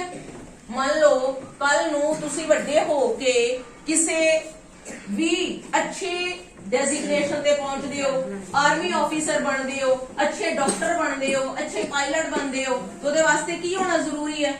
ਐਕਟਿਵ ਹੋਣਾ ਜ਼ਰੂਰੀ ਹੈ ਨਾ। ਇਸ ਕਰਕੇ ਕਲਾਸ ਵਿੱਚ ਬੈਠਣਾ ਤੇ ਕੀ ਬੈਠਣਾ? ਐਕਟਿਵਲੀ, ਠੀਕ ਹੈ ਜੀ। ਹੁਣ ਸਭ ਤੋਂ ਪਹਿਲਾਂ ਦੇਖੋ, ਅਸੀਂ ਸਾਹਿਬਜ਼ਾਦਿਆਂ ਦੀਆਂ ਤੁਸੀਂ ਸਾਰਿਆਂ ਨੇ ਮੂਵੀ ਦੇਖੀ ਹੋਈ ਹੈ, ਵੱਡੇ ਸਾਹਿਬਜ਼ਾਦਿਆਂ ਦੀ ਵੀ ਦੇਖੀ ਹੋਈ ਹੈ, ਉਹਦੇ ਚ ਛੋਟੇ ਸਾਹਿਬਜ਼ਾਦੇ ਦਾ ਵੀ ਜ਼ਿਕਰ ਆਉਂਦਾ ਹੈ ਨਾ, ਦੇਖੀਏ ਨਾ ਸਾਰਿਆਂ ਨੇ। ਹਾਂਜੀ। ਤੇ ਵੱਡੇ ਸਾਹਿਬਜ਼ਾਦੇ ਕਿੰਨੇ ਐਕਟਿਵ ਸੀਗੇ? ਕਿੰਨੇ ਸੀਗੇ? ਬਹੁਤ ਜ਼ਿਆਦਾ ਨਾ। ਐਕਟਿਵ ਸੀ ਤੇ ਤਾਂ ਹੀ ਜੰਗ ਲੜ ਗਏ ਨਾ ਬੇਟੇ। ਕਿੰਨੀ ਵੱਡੀ ਜੰਗ ਲੜੀ, ਜਿਹੜੀ ਦੁਨੀਆ ਦੀ ਅਸਾਵੀਂ ਜੰਗ ਮੰਨੀ ਜਾਂਦੀ ਹੈ, ਠੀਕ ਹੈ। ਛੋਟੇ ਸਾਹਿਬਜ਼ਾਦੇ ਵੀ ਇੰਨੇ ਐਕਟਿਵ ਸੀਗੇ ਤਾਂ ਹੀ ਉਹ ਇੰਨੇ ਵੱਡੇ ਕਾਰਨਾਮੇ ਕਰਕੇ, ਠੀਕ ਹੈ। ਤੁਸੀਂ ਸਾਰੇ ਬੱਚੇ ਬੜੇ ਪਿਆਰੇ ਬੱਚੇ ਹੋ, ਬਹੁਤ ਵਧੀਆ ਬੱਚੇ ਹੋ। ਤੁਸੀਂ ਸਾਰਾ ਕੁਝ ਆਲਰੇਡੀ ਦੇਖੋ, ਤੁਹਾਡੇ ਵਿੱਚੋਂ ਕਿੰਨੇ ਹੈ ਜਿਨ੍ਹਾਂ ਨੂੰ ਗੁਰਬਾਣੀ ਕੰਠ ਆ, ਠੀਕ ਹੈ। ਕਿੰਨੇ ਬੱਚੇ ਆ ਜਿਹੜੇ ਰੋਜ਼ਾਨਾ ਹੀ ਤੁਸੀਂ ਸਾਰੇ ਗੁਰਬਾਣੀ ਪੜ੍ਹਦੇ ਹੋ, ਗੁਰਬਾਣੀ ਨਾਲ ਜੁੜੇ ਹੋਏ ਹੋ। ਬੜੀ ਬਹੁਤ ਵਧੀਆ ਗੱਲ ਹੈ, ਫਖਰ ਤੇ ਮਾਣ ਵਾਲੀ ਗੱਲ ਆ। ਪਰ ਉਹਦੇ ਨਾਲ ਆਪਣੀ ਲਾਈਫ ਦੇ ਵਿੱਚ ਸਭ ਤੋਂ ਪਹਿਲਾਂ ਕੀ ਹੁੰਦਾ ਹੈ? ਜਿਹੜਾ ਵੀ ਕੋਈ ਇੱਕ ਚੰਗਾ ਇਨਸਾਨ ਬਣਦਾ ਨਾ, ਜਿਹਦਾ ਦੁਨੀਆ ਤੇ ਨਾਮ ਹੁੰਦਾ, ਉਹ ਸਭ ਤੋਂ ਪਹਿਲਾਂ ਇੱਕ ਚੰਗਾ ਬੱਚਾ ਹੁੰਦਾ, ਠੀਕ ਹੈ। ਸਭ ਤੋਂ ਪਹਿਲਾਂ ਕੀ ਬਣਦਾ? ਚੰਗਾ ਬੱਚਾ। ਤੇ ਚੰਗੇ ਬੱਚੇ ਦੇ ਵਿੱਚ ਜਿਹੜਾ ਹੈ ਉਹ ਕਿਹੜੀਆਂ ਕੁਆਲਿਟੀਆਂ ਹੋਣੀਆਂ ਜ਼ਰੂਰੀ ਨੇ? ਗੁੱਡ ਕੁਆਲਿਟੀਆਂ ਹੁੰਦੀਆਂ ਨਾ ਉਹਦੇ ਵਿੱਚ, ਕਿਹੜੀਆਂ ਕੁਆਲਿਟੀਆਂ ਹੁੰਦੀਆਂ ਨੇ? ਹਾਂ, ਐਕਟਿਵਨੈਸ ਹੁੰਦੀ ਹੈ। ਹੋਰ ਕੀ ਹੁੰਦਾ ਹੈ? ਸ਼ਾਬਾਸ਼। ਜਿਹੜਾ ਇੱਕ ਗੁੱਡ ਬੱਚਾ ਹੈ ਉਹਦੇ ਵਿੱਚ ਗੁੱਡ ਕੁਆਲਿਟੀਆਂ ਹੋਣਗੀਆਂ। ਕਿਹੜੀਆਂ ਹੋਣਗੀਆਂ? ਜਿਹੜੀਆਂ ਚੰਗੀਆਂ ਗੱਲਾਂ ਜਿਹੜੀਆਂ ਚੰਗੀਆਂ ਗੱਲਾਂ ਨੇ, ਜਿਹੜੀਆਂ ਤੁਸੀਂ ਇੱਥੇ ਸਿੱਖਦੇ ਹੋ ਸਕੂਲ ਵਿੱਚ। ਬੋਲੀ ਚੰਗੀ ਹੋਵੇ, ਵੈਰੀ ਗੁੱਡ। ਬੋਲਣਾ ਚੰਗਾ ਹੋਵੇ, ਬਾਣੀ ਕੰਠ ਹੋਵੇ, ਝੂਠ ਨਹੀਂ ਬੋਲਣਾ, ਝੂਠ ਨਹੀਂ ਬੋਲਣਾ, ਸੱਚ ਬੋਲਣਾ। Very good. ਹੋਰ? ਹਾਂਜੀ, ਰਿਸਪੈਕਟ ਕਰਨੀ ਵੱਡਿਆਂ ਦੀ। ਹਾਂਜੀ ਚੰਗੀ ਤਰ੍ਹਾਂ ਤੁਰਨਾ, ਹਾਂਜੀ ਚੰਗੀ ਤਰ੍ਹਾਂ ਤੁਰਨਾ, ਹਾਂਜੀ, ਚੰਗੀ ਤਰ੍ਹਾਂ ਤੁਰਨਾ। ਹੋਰ? ਜਿਹਨੂੰ ਬੈਠਣ ਦਾ ਢੰਗ ਹੋਵੇ, ਜਿਹਨੂੰ ਬੈਠਣ ਦਾ ਢੰਗ ਹੋਵੇ। Very nice. ਜਿਹਨੂੰ ਪਿਆਰ ਕਰਨਾ, ਹਾਂਜੀ, ਸਾਰਿਆਂ ਨਾਲ ਪਿਆਰ ਕਰਨਾ। ਹੋਰ? ਕਿਸੇ ਨੂੰ ਲੜਨਾ ਨਹੀਂ, ਕਿਸੇ ਨਾਲ ਲੜਨਾ, ਵੈਰੀ ਗੁੱਡ। ਕਿਸੇ ਨਾਲ ਲੜਨਾ ਨਹੀਂ, ਕਿਸੇ ਦੇ ਨਾਲ ਜਿਹੜਾ ਹੈ ਉਹਨੂੰ ਗਲਤ ਸ਼ਬਦ ਨਹੀਂ ਬੋਲਣੇ। ਹੋਰ? ਗਾਲਾਂ ਨਹੀਂ ਕੱਢਣੀਆਂ, ਵੈਰੀ ਗੁੱਡ। ਗਾਲਾਂ ਨਹੀਂ ਕੱਢਣੀਆਂ। ਸ਼ਾਬਾਸ਼। ਤੁਸੀਂ ਕੱਢਦੇ ਹੋ ਕਿ ਨਹੀਂ? ਬੜੇ ਸਿਆਣੇ ਬੱਚੇ ਆ ਫਿਰ ਇਹ। ਸ਼ਾਬਾਸ਼। ਹਾਂਜੀ ਦੋਨੇ ਚੰਗੇ ਬੱਚੇ ਬੈਠੇ ਕਿਸੇ ਨਾਲ ਵੀ ਬੁਰੀ ਨਜ਼ਰ ਨਾਲ ਨਹੀਂ ਹਾਂ, ਵੈਰੀ ਗੁੱਡ। ਕਿਸੇ ਨਾਲ ਕਿਤਾਬਾਂ ਨਹੀਂ ਮਾਰਨੀਆਂ, ਹਾਂਜੀ, ਬੁੱਕਸ ਨਹੀਂ ਆਪਣੀਆਂ ਡੀਅਰ ਕਰਨੀਆਂ। ਸਤਿਕਾਰ ਕਰਨਾ, ਹਾਂਜੀ, ਆਪਣੀ ਜਿਹੜੀ ਤੁਸੀਂ ਸਟੱਡੀ ਕਰ ਰਹੇ ਹੋ ਉਹਦਾ ਸਤਿਕਾਰ ਕਰਨਾ। ਸਾਫ ਸਫਾਈ ਰੱਖਣੀ, ਵੈਰੀ ਗੁੱਡ। ਸਾਫ ਸਫਾਈ ਰੱਖਣੀ। ਸ਼ਾਬਾਸ਼। ਅਧਿਆਪਕਾਂ ਦਾ ਸਤਿਕਾਰ ਕਰਨਾ, ਹਾਂ, ਵੈਰੀ ਗੁੱਡ। ਅਧਿਆਪਕਾਂ ਦਾ ਸਤਿਕਾਰ ਕਰਨਾ। ਵੱਡਿਆਂ ਦੇ ਪੈਰੀਂ ਹੱਥ ਲਾਉਣਾ। ਵੇਖੋ, ਮੈਂ ਤੁਹਾਨੂੰ ਥੋੜੀ ਕੁਝ ਦੱਸਣਾ ਹੈ, ਤੁਸੀਂ ਸਾਰਾ ਕੁਝ ਮੈਨੂੰ ਸਿਖਾਉਣਾ ਹੈ। ਵੇਖੋ ਤੁਸੀਂ ਕਿੰਨੀਆਂ ਗੱਲਾਂ ਤੁਹਾਨੂੰ ਆਉਂਦੀਆਂ ਨੇ। ਮੈਂ ਤਾਂ ਤੁਹਾਡੇ ਕੋਲੋਂ ਕਿੰਨਾ ਕੁਝ ਸਿੱਖ ਕੇ ਜਾਣਾ ਹੈ ਅੱਜ। ਠੀਕ ਹੈ, ਮੈਂ ਤੁਹਾਨੂੰ ਕੁਝ ਦੱਸਣ ਲਈ ਥੋੜੀ ਆਈ ਆ, ਮੈਂ ਤੁਹਾਡੇ ਕੋਲੋਂ ਸਿੱਖਣ ਲਈ ਆਈ ਆ। ਕਿਉਂਕਿ ਤੁਹਾਨੂੰ ਆਲਰੇਡੀ ਕਿੰਨਾ ਕੁਝ ਆਉਂਦਾ ਹੈ। ਇਹ ਜਿੰਨੀਆਂ ਵੀ ਤੁਸੀਂ ਗੱਲਾਂ ਕਰ ਰਹੇ ਹੋ, ਤੁਹਾਨੂੰ ਪਤਾ ਹੈ ਇੱਕ ਚੰਗੇ ਬੱਚੇ ਦੇ ਵਿੱਚ ਕਿਹੜੀਆਂ ਗੁੱਡ ਕੁਆਲਿਟੀਆਂ ਹੁੰਦੀਆਂ ਨੇ। ਠੀਕ ਹੈ, ਤੇ ਉਹ ਗੁੱਡ ਕੁਆਲਿਟੀਆਂ ਨੂੰ ਫਿਰ ਕੀ ਕਰਨਾ ਹੈ? ਇੰਪਲੀਮੈਂਟ ਵੀ ਕਰਨਾ ਹੈ ਨਾ, ਆਪਣੀ ਲਾਈਫ ਵਿੱਚ ਅਪਣਾਉਣਾ ਵੀ ਹੈ। ਠੀਕ ਹੈ ਜੀ। ਜਿੰਨੀਆਂ ਵੀ ਚੰਗੇ ਬੱਚੇ ਦੀਆਂ ਜਿਹੜੀਆਂ ਨੇ ਉਹਦੀਆਂ ਚੰਗੀਆਂ ਆਦਤਾਂ ਨੇ, ਉਹਨਾਂ ਨੂੰ ਆਪਣੀ ਲਾਈਫ ਵਿੱਚ ਅਪਣਾਉਣਾ ਵੀ ਹੈ। ਠੀਕ ਹੈ, ਜਿਵੇਂ ਬੀਬਾ ਬੱਚਾ ਕੀ ਕਰਦਾ ਹੈ? ਸਵੇਰੇ ਟਾਈਮ ਨਾਲ ਉੱਠਦਾ ਹੈ। ਠੀਕ ਹੈ ਜੀ, ਇਸ਼ਨਾਨ ਕਰਦਾ ਹੈ, ਫਿਰ ਉਸ ਤੋਂ ਬਾਅਦ ਬਾਣੀ ਪੜ੍ਹਦਾ ਹੈ, ਗੁਰਦੁਆਰਾ ਸਾਹਿਬ ਜਾਂਦਾ ਹੈ, ਰੈਡੀ ਹੁੰਦਾ ਹੈ ਸਕੂਲ ਲਈ। ਠੀਕ ਹੈ ਜੀ, ਆਪਣਾ ਬੈਗ ਜਿਹੜਾ ਹੈ ਉਹ ਆਪ ਚੈੱਕ ਕਰਦਾ ਹੈ ਕਿ ਮੇਰੇ ਬੈਗ ਦੇ ਵਿੱਚ ਕੋਈ ਬੁੱਕ, ਕੋਈ ਨੋਟਬੁੱਕ ਰਹਿ ਤੇ ਨਹੀਂ ਗਈ। ਠੀਕ ਹੈ, ਸਾਰੀਆਂ ਮੈਂ ਪੈਕ ਕਰ ਲਈਆਂ, ਸਾਰਾ ਕੁਝ ਮੇਰਾ ਪ੍ਰੋਪਰ। ਸਕੂਲ ਜਾ ਕੇ ਫਿਰ ਬਾਅਦ ਵਿੱਚ ਆਪਣਾ ਪਹਿਲਾਂ ਤੇ ਖਾਣਾ ਖਾਂਦਾ, ਬ੍ਰੇਕਫਾਸਟ ਕਰਦਾ ਹੈ। ਠੀਕ ਹੈ, ਉਸ ਤੋਂ ਬਾਅਦ ਸਕੂਲ ਜਾ ਕੇ ਬੜੇ ਵਧੀਆ ਤਰੀਕੇ ਨਾਲ ਬੈਠਦਾ ਹੈ, ਆਪਣੀ ਸਟੱਡੀ ਕਰਦਾ ਹੈ। ਹਾਂ, ਪ੍ਰੇਅਰ ਤੇ ਉਹ ਤੇ ਆਪਾਂ ਸਕੂਲ ਜਾ ਕੇ ਪ੍ਰੇਅਰ ਕਰਦੇ ਆ ਨਾ। ਆਪਣਾ ਬੈਗ ਰੱਖ ਕੇ ਪ੍ਰੇਅਰ ਕਰਕੇ ਫਿਰ ਉਸ ਤੋਂ ਬਾਅਦ ਕਲਾਸ ਵਿੱਚ ਆ ਕੇ ਬੈਠ ਕੇ ਬੜੀ ਕੰਸੰਟਰੇਸ਼ਨ ਨਾਲ, ਠੀਕ ਹੈ, ਆਪਣੇ ਆਪ ਨੂੰ ਕੰਸੰਟਰੇਟ ਕਰਦਾ ਹੈ, ਧਿਆਨ ਲਗਾਉਂਦਾ ਹੈ। ਸਭ ਤੋਂ ਵੱਡੀ ਗੱਲ ਹੈ ਧਿਆਨ ਲਗਾਉਣਾ। ਠੀਕ ਹੈ, ਇਹਨੂੰ ਹੀ ਐਕਟਿਵਨੈਸ ਬੋਲਦੇ ਆ। ਜਦੋਂ ਅਸੀਂ ਆਪਣਾ ਧਿਆਨ ਪ੍ਰੋਪਰ ਲਗਾਉਨੇ ਆ ਕਿਸੇ ਚੀਜ਼ ਵੱਲ। ਜੇਕਰ ਬੇਟੇ ਸਾਡਾ ਧਿਆਨ ਨਹੀਂ ਨਾ ਹੋਏਗਾ ਕਿਸੇ ਵੱਲ, ਮੰਨ ਲਓ ਅਸੀਂ ਬੋਡੀ ਕਰਕੇ ਇੱਥੇ ਬੈਠੇ ਆ ਪਰ ਮਨ ਕਰਕੇ, ਧਿਆਨ ਕਰਕੇ ਅਸੀਂ ਇੱਥੇ ਨਹੀਂ ਆ। ਠੀਕ ਹੈ, ਕਈ ਵਾਰੀ ਕੀ ਹੁੰਦਾ ਹੈ, ਅਸੀਂ ਬੈਠੇ ਬੈਠੇ ਸਾਨੂੰ ਲੱਗਦਾ ਹੈ ਕਿ ਅੱਜ ਨਾ ਹੁਣ ਅਸੀਂ ਕਲਾਸ ਤੋਂ ਬਾਅਦ ਇੱਥੇ ਜਾ ਕੇ ਖੇਡਣਾ ਹੈ। ਠੀਕ ਹੈ, ਅੱਜ ਅਸੀਂ ਇਹ ਵਾਲਾ ਕੰਮ ਕਰਨਾ ਹੈ, ਜਾ ਕੇ ਆਪਣੇ ਰੂਮਸ ਵਿੱਚ ਅਸੀਂ ਇਹ ਵਾਲੀ ਚੀਜ਼ ਦੇਖਣੀ ਹੈ।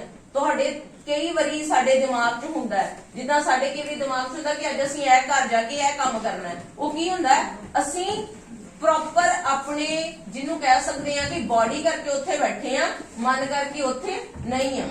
ਜਿੰਨੀ ਦੇਰ ਮਨ ਕਰਕੇ ਨਹੀਂ ਆ, ਉਨੀ ਦੇਰ ਸਾਡੀ ਪ੍ਰੈਜ਼ੈਂਸ ਮੰਨੀ ਨਹੀਂ ਜਾਂਦੀ।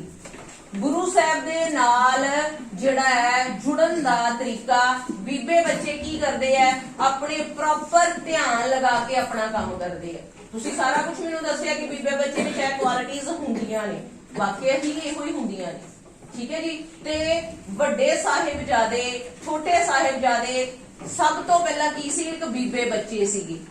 ਠੀਕ ਹੈ, ਇੱਕ ਚੰਗੇ ਬੱਚੇ ਸੀਗੇ, ਆਪਣੇ ਪੇਰੈਂਟਸ ਦੇ ਬਹੁਤ ਪਿਆਰੇ ਤੇ ਬਹੁਤ ਬੀਬੇ ਬੱਚੇ ਸੀਗੇ। ਉਸ ਤੋਂ ਬਾਅਦ ਉਹਨਾਂ ਦੇ ਅੰਦਰ ਉਹ ਕੁਆਲਿਟੀ ਸੀਗੀਆਂ ਜਿਨ੍ਹਾਂ ਦੇ ਨਾਲ ਉਹ ਕਿੰਨੇ ਵੱਡੇ ਕਾਰਨਾਮੇ ਕਰਨ ਵਿੱਚ ਸਫਲ ਹੋ ਗਏ, ਜਿਹੜਾ ਦੁਨੀਆ ਦੇ ਕਿਤੇ ਵੀ ਬੇਟੇ ਐਗਜ਼ਾਮਪਲ ਨਹੀਂ ਮਿਲਦੀ ਕਿਸੇ ਵੀ ਧਰਮ ਵਿੱਚ। ਠੀਕ ਹੈ, ਦੇਖੋ ਉਹਨਾਂ ਨੇ ਗੱਤਕਾ ਸਿੱਖਿਆ, ਤਲਵਾਰਬਾਜ਼ੀ ਸਿੱਖੀ, ਠੀਕ ਹੈ, ਉਹਨਾਂ ਨੇ ਘੋੜਸਵਾਰੀ ਸਿੱਖੀ, ਸ਼ਸਤਰ ਵਿਦਿਆ ਦੇ ਵਿੱਚ ਕਿੰਨੇ ਨਿਪੁੰਨ ਸੀ, ਹਰ ਇੱਕ ਤਰ੍ਹਾਂ ਦਾ ਸ਼ਸਤਰ ਚਲਾਉਣਾ ਸਿੱਖਿਆ। ਕੀ ਸੀਗਾ ਉਹਨਾਂ ਦੇ ਅੰਦਰ? ਇੱਕ ਖਾਹਿਸ਼ ਸੀਗੀ ਕਿ ਅਸੀਂ ਇੱਕ ਸਿੱਖਣਾ ਹੈ, ਕੁਝ ਜਨੂਨ ਸੀਗਾ ਜਿਹੜਾ ਤੁਹਾਡੇ ਅੰਦਰ ਹੈਗਾ ਹੈ, ਠੀਕ ਹੈ, ਕਿ ਕੁਝ ਸਿੱਖਣਾ ਹੈ, ਕੁਝ ਕਰਨਾ ਹੈ। ਤੁਹਾਨੂੰ ਵੀ ਲੱਗਦਾ ਨਾ ਕਿ ਅਸੀਂ ਕੁਝ ਕਰਾਂਗੇ ਵੱਡੇ ਹੋ ਕੇ? ਲੱਗਦਾ ਹੈ ਨਾ? ਕਿਹਨੂੰ ਕਿਹਨੂੰ ਲੱਗਦਾ ਅਸੀਂ ਵੱਡੇ ਹੋ ਕੇ ਬਹੁਤ ਵੱਡੇ ਜਿਹੜਾ ਹੈ ਉਹ ਬਹੁਤ ਵਧੀਆ ਬੱਚੇ ਬਣਨਾ ਹੈ ਤੇ ਇੱਕ ਐਗਜ਼ਾਮਪਲ ਬਣਨਾ ਹੈ ਦੂਸਰਿਆਂ ਲਈ ਇੱਕ ਉਦਾਹਰਨ ਬਣਨਾ ਹੈ? ਸ਼ਾਬਾਸ਼, very good, down your hands. ਕੁਝ ਬੱਚੇ ਬੇਟੇ, ਕੁਝ ਲੋਕ ਇਸ ਤਰ੍ਹਾਂ ਦੇ ਹੁੰਦੇ ਨੇ ਜਿਨ੍ਹਾਂ ਨੂੰ ਉਹਨਾਂ ਦੇ ਪੇਰੈਂਟਸ ਕਰਕੇ ਜਾਣਿਆ ਜਾਂਦਾ ਹੈ, ਠੀਕ ਹੈ। 3 ਕੈਟਾਗਰੀਜ਼ ਦੇ ਲੋਕ ਆਪਣੀ ਜਿਹੜਾ ਹੈ ਮੰਨਿਆ ਜਾਂਦਾ ਹੈ ਕਿ ਦੁਨੀਆ ਤੇ 3 ਕੈਟਾਗਰੀਜ਼ ਦੇ ਲੋਕ ਰਹਿੰਦੇ ਨੇ। ਇੱਕ ਤੇ ਕੌਣ ਹੁੰਦੇ ਨੇ ਜਿਨ੍ਹਾਂ ਦੀ ਪਹਿਚਾਣ ਹੁੰਦੀ ਹੈ ਉਹਨਾਂ ਦੇ ਵੱਡਿਆਂ ਕਰਕੇ, ਉਹਨਾਂ ਦੇ ਪੁਰਖਿਆਂ ਕਰਕੇ, ਠੀਕ ਹੈ, ਉਹਨਾਂ ਦੇ ਪੇਰੈਂਟਸ ਕਰਕੇ ਜਾਂ ਉਹਨਾਂ ਦੇ ਦਾਦੀ ਦਾਦਾ ਕਿਸੇ ਦੇ ਕਰਕੇ ਲਾ ਲਓ। ਦੂਸਰੇ ਕੌਣ ਹੁੰਦੇ ਨੇ? ਜਿਹੜੇ ਆਪ ਕੋਈ ਲਾਈਫ ਵਿੱਚ ਚੰਗਾ ਕੰਮ ਕਰਦੇ ਨੇ, ਠੀਕ ਹੈ ਜੀ, ਉਹਨਾਂ ਕਰਕੇ ਉਹਨਾਂ ਦੀ ਪਹਿਚਾਣ ਬਣਦੀ ਹੈ। ਤੀਸਰੇ ਕੌਣ ਹੁੰਦੇ ਨੇ? ਜਿਨ੍ਹਾਂ ਦੇ ਬੱਚੇ ਬਹੁਤ ਵਧੀਆ ਕੰਮ ਕਰਦੇ ਨੇ ਤੇ ਉਹਨਾਂ ਕਰਕੇ ਉਹਨਾਂ ਦੀ ਪਹਿਚਾਣ ਬਣਦੀ ਹੈ। 3 ਤਰ੍ਹਾਂ ਦੇ ਲੋਕ ਦੁਨੀਆ 'ਚ ਮੰਨੇ ਜਾਂਦੇ ਆ। ਇੱਕ ਕੌਣ? ਜਿਨ੍ਹਾਂ ਦੇ ਬਜ਼ੁਰਗਾਂ ਕਰਕੇ, ਜਿਨ੍ਹਾਂ ਦੇ ਪੇਰੈਂਟਸ ਕਰਕੇ ਉਹਨਾਂ ਦੀ ਪਹਿਚਾਣ ਹੁੰਦੀ ਹੈ। ਇੱਕ ਕੌਣ ਹੁੰਦੇ ਨੇ? ਜਿਹੜੇ ਆਪ ਵਧੀਆ ਕੰਮ ਕਰਦੇ ਨੇ ਉਹਨਾਂ ਕਰਕੇ ਉਹਨਾਂ ਦੀ ਪਹਿਚਾਣ ਹੁੰਦੀ ਹੈ। ਤੀਸਰੇ ਕੌਣ ਹੁੰਦੇ ਨੇ? ਜਿਨ੍ਹਾਂ ਦੇ ਬੱਚਿਆਂ ਕਰਕੇ, ਜਿਨ੍ਹਾਂ ਦੇ ਬੱਚੇ ਬਹੁਤ ਵਧੀਆ ਕੰਮ ਕਰਦੇ ਨੇ ਤੇ ਉਹਨਾਂ ਕਰਕੇ ਉਹਨਾਂ ਦੀ ਪਹਿਚਾਣ ਹੁੰਦੀ ਹੈ, ਠੀਕ ਹੈ ਜੀ। ਪਰ ਦੇਖੋ ਗੁਰੂ ਗੋਬਿੰਦ ਸਿੰਘ ਪਾਤਸ਼ਾਹ ਜੀ ਸਭ ਤੋਂ ਵਿਲੱਖਣ ਹੈਸੀਅਤ ਰੱਖਦੇ ਆ। ਜਿਹੜੇ ਅਸੀਂ 3 ਕੈਟਾਗਰੀਜ਼ ਦੇ ਲੋਕ ਕਹਿ ਰਹੇ ਆ ਨਾ, ਇਹ ਉਹਨਾਂ ਤੋਂ ਵੀ ਵਿਲੱਖਣ, ਉਹਨਾਂ ਤੋਂ ਵੀ ਮਹਾਨ ਜਿਹੜੀ ਹੈ ਉਹਨਾਂ ਦੇ ਹਿੱਸੇ ਆਈ ਕਿ ਉਹਨਾਂ ਦੇ ਵੱਡੇ ਜਿਹੜੇ ਸੀਗੇ ਦਾਦਾ ਦਾਦੀ ਪੜਦਾਦਾ, ਠੀਕ ਹੈ, ਉਹਨਾਂ ਕਰਕੇ ਤੇ ਉਹਨਾਂ ਦੀ ਪਹਿਚਾਣ ਸੀ। ਉਹਨਾਂ ਦੇ ਆਪਣੀ ਪਹਿਚਾਣ ਦੇਖੋ ਤੇ ਉਹਨਾਂ ਦੇ ਬੱਚਿਆਂ ਕਰਕੇ ਉਹ ਤਿੰਨਾਂ ਤੋਂ ਅਲੱਗ ਹੋ ਗਈ। ਉਹਨਾਂ ਦੇ ਦਾਦੀ ਦਾਦਾ ਨੇ, ਉਹਨਾਂ ਦੇ ਜਿਹੜੇ ਪੜਦਾਦਾ ਜੀ ਸੀਗੇ, ਸਾਰੇ ਗੁਰੂ ਗੋਬਿੰਦ ਸਿੰਘ ਪਾਤਸ਼ਾਹ ਜੀ ਦੇ ਦਾਦਾ ਜੀ ਕੌਣ ਸਨ? ਨਹੀਂ ਬੇਟੇ, ਸ਼੍ਰੀ ਗੁਰੂ ਗੋਬਿੰਦ ਸਿੰਘ ਜੀ ਦੇ ਪਿਤਾ ਜੀ ਸੀਗੇ ਸ਼੍ਰੀ ਗੁਰੂ ਤੇਗ ਬਹਾਦਰ ਜੀ। ਸ਼ਾਬਾਸ਼। ਤੇ ਉਹਨਾਂ ਦੇ ਦਾਦਾ ਜੀ ਕੌਣ ਸਨ? ਸ਼੍ਰੀ ਗੁਰੂ ਹਰਗੋਬਿੰਦ ਸਾਹਿਬ ਜੀ। ਸ਼੍ਰੀ ਗੁਰੂ ਹਰਗੋਬਿੰਦ ਸਾਹਿਬ ਜੀ, ਠੀਕ ਹੈ ਜੀ। ਤੇ ਉਹਨਾਂ ਦੇ ਪੜਦਾਦਾ ਜੀ ਕੌਣ ਸਨ? ਸ਼੍ਰੀ ਗੁਰੂ ਅਰਜਨ ਦੇਵ ਜੀ, ਠੀਕ ਹੈ ਜੀ, 5ਵੇਂ ਪਾਤਸ਼ਾਹ, ਠੀਕ ਹੈ ਜੀ। ਤੇ ਅੱਗੇ ਉਹਨਾਂ ਦੇ ਬੱਚਿਆਂ ਨੇ ਜਿਹੜੇ ਕਾਰਨਾਮੇ ਕਿੰਨੇ ਵੱਡੇ ਕੀਤੇ ਜਿਨ੍ਹਾਂ ਕਰਕੇ ਅਸੀਂ ਉਹਨਾਂ ਨੂੰ ਯਾਦ ਕਰਦੇ ਹਾਂ। ਗੁਰੂ ਗੋਬਿੰਦ ਸਿੰਘ ਪਾਤਸ਼ਾਹ ਜੀ ਨੂੰ ਤਾਂ ਹੀ ਤੇ ਬੇਟਾ ਜੀ ਹਰ ਇੱਕ ਅਸੀਂ ਕਹਿੰਦੇ ਆ, ਕਲਗੀਆਂ ਵਾਲਾ ਵੀ ਕਹਿੰਦੇ ਆ, ਦਸ਼ਮੇਸ਼ ਪਿਤਾ ਵੀ ਕਹਿੰਦੇ ਆ, ਸਰਬੰਸਦਾਨੀ ਵੀ ਕਹਿੰਦੇ ਆ, ਪਤਾ ਨਹੀਂ ਕਿੰਨੇ ਨਾਵਾਂ ਨਾਲ ਅਸੀਂ ਯਾਦ ਕਰਦੇ ਆ। ਸਾਡੇ ਕੋਲ ਅਸੀਂ ਲਫ਼ਜ਼ ਨਹੀਂ ਆ ਕਿ ਅਸੀਂ ਗੁਰੂ ਸਾਹਿਬ ਜੀ ਦੀ ਤਾਰੀਫ ਵਿੱਚ ਕੋਈ ਗੱਲ ਕਹਿ ਸਕੀਏ, ਠੀਕ ਹੈ ਜੀ, ਕਿਉਂਕਿ ਜਿੰਨੀ ਮਹਾਨ ਕੁਰਬਾਨੀ ਉਹਨਾਂ ਦੀ ਹੈ ਸ਼ਾਇਦ ਹੀ ਕਿਤੇ ਸਾਨੂੰ ਮਿਲੇਗੀ। ਚੰਗੇ ਬੱਚਿਆਂ ਦੀ ਆਪਾਂ ਗੱਲ ਕਰ ਰਹੇ ਸੀ ਨਾ ਕਿ ਸਾਹਿਬਜ਼ਾਦੇ ਇੰਨੇ ਵੱਡੇ ਕਾਰਨਾਮੇ ਕਰਨ ਤੋਂ ਪਹਿਲਾਂ ਕੀ ਸੀ? ਚੰਗੇ ਬੱਚੇ।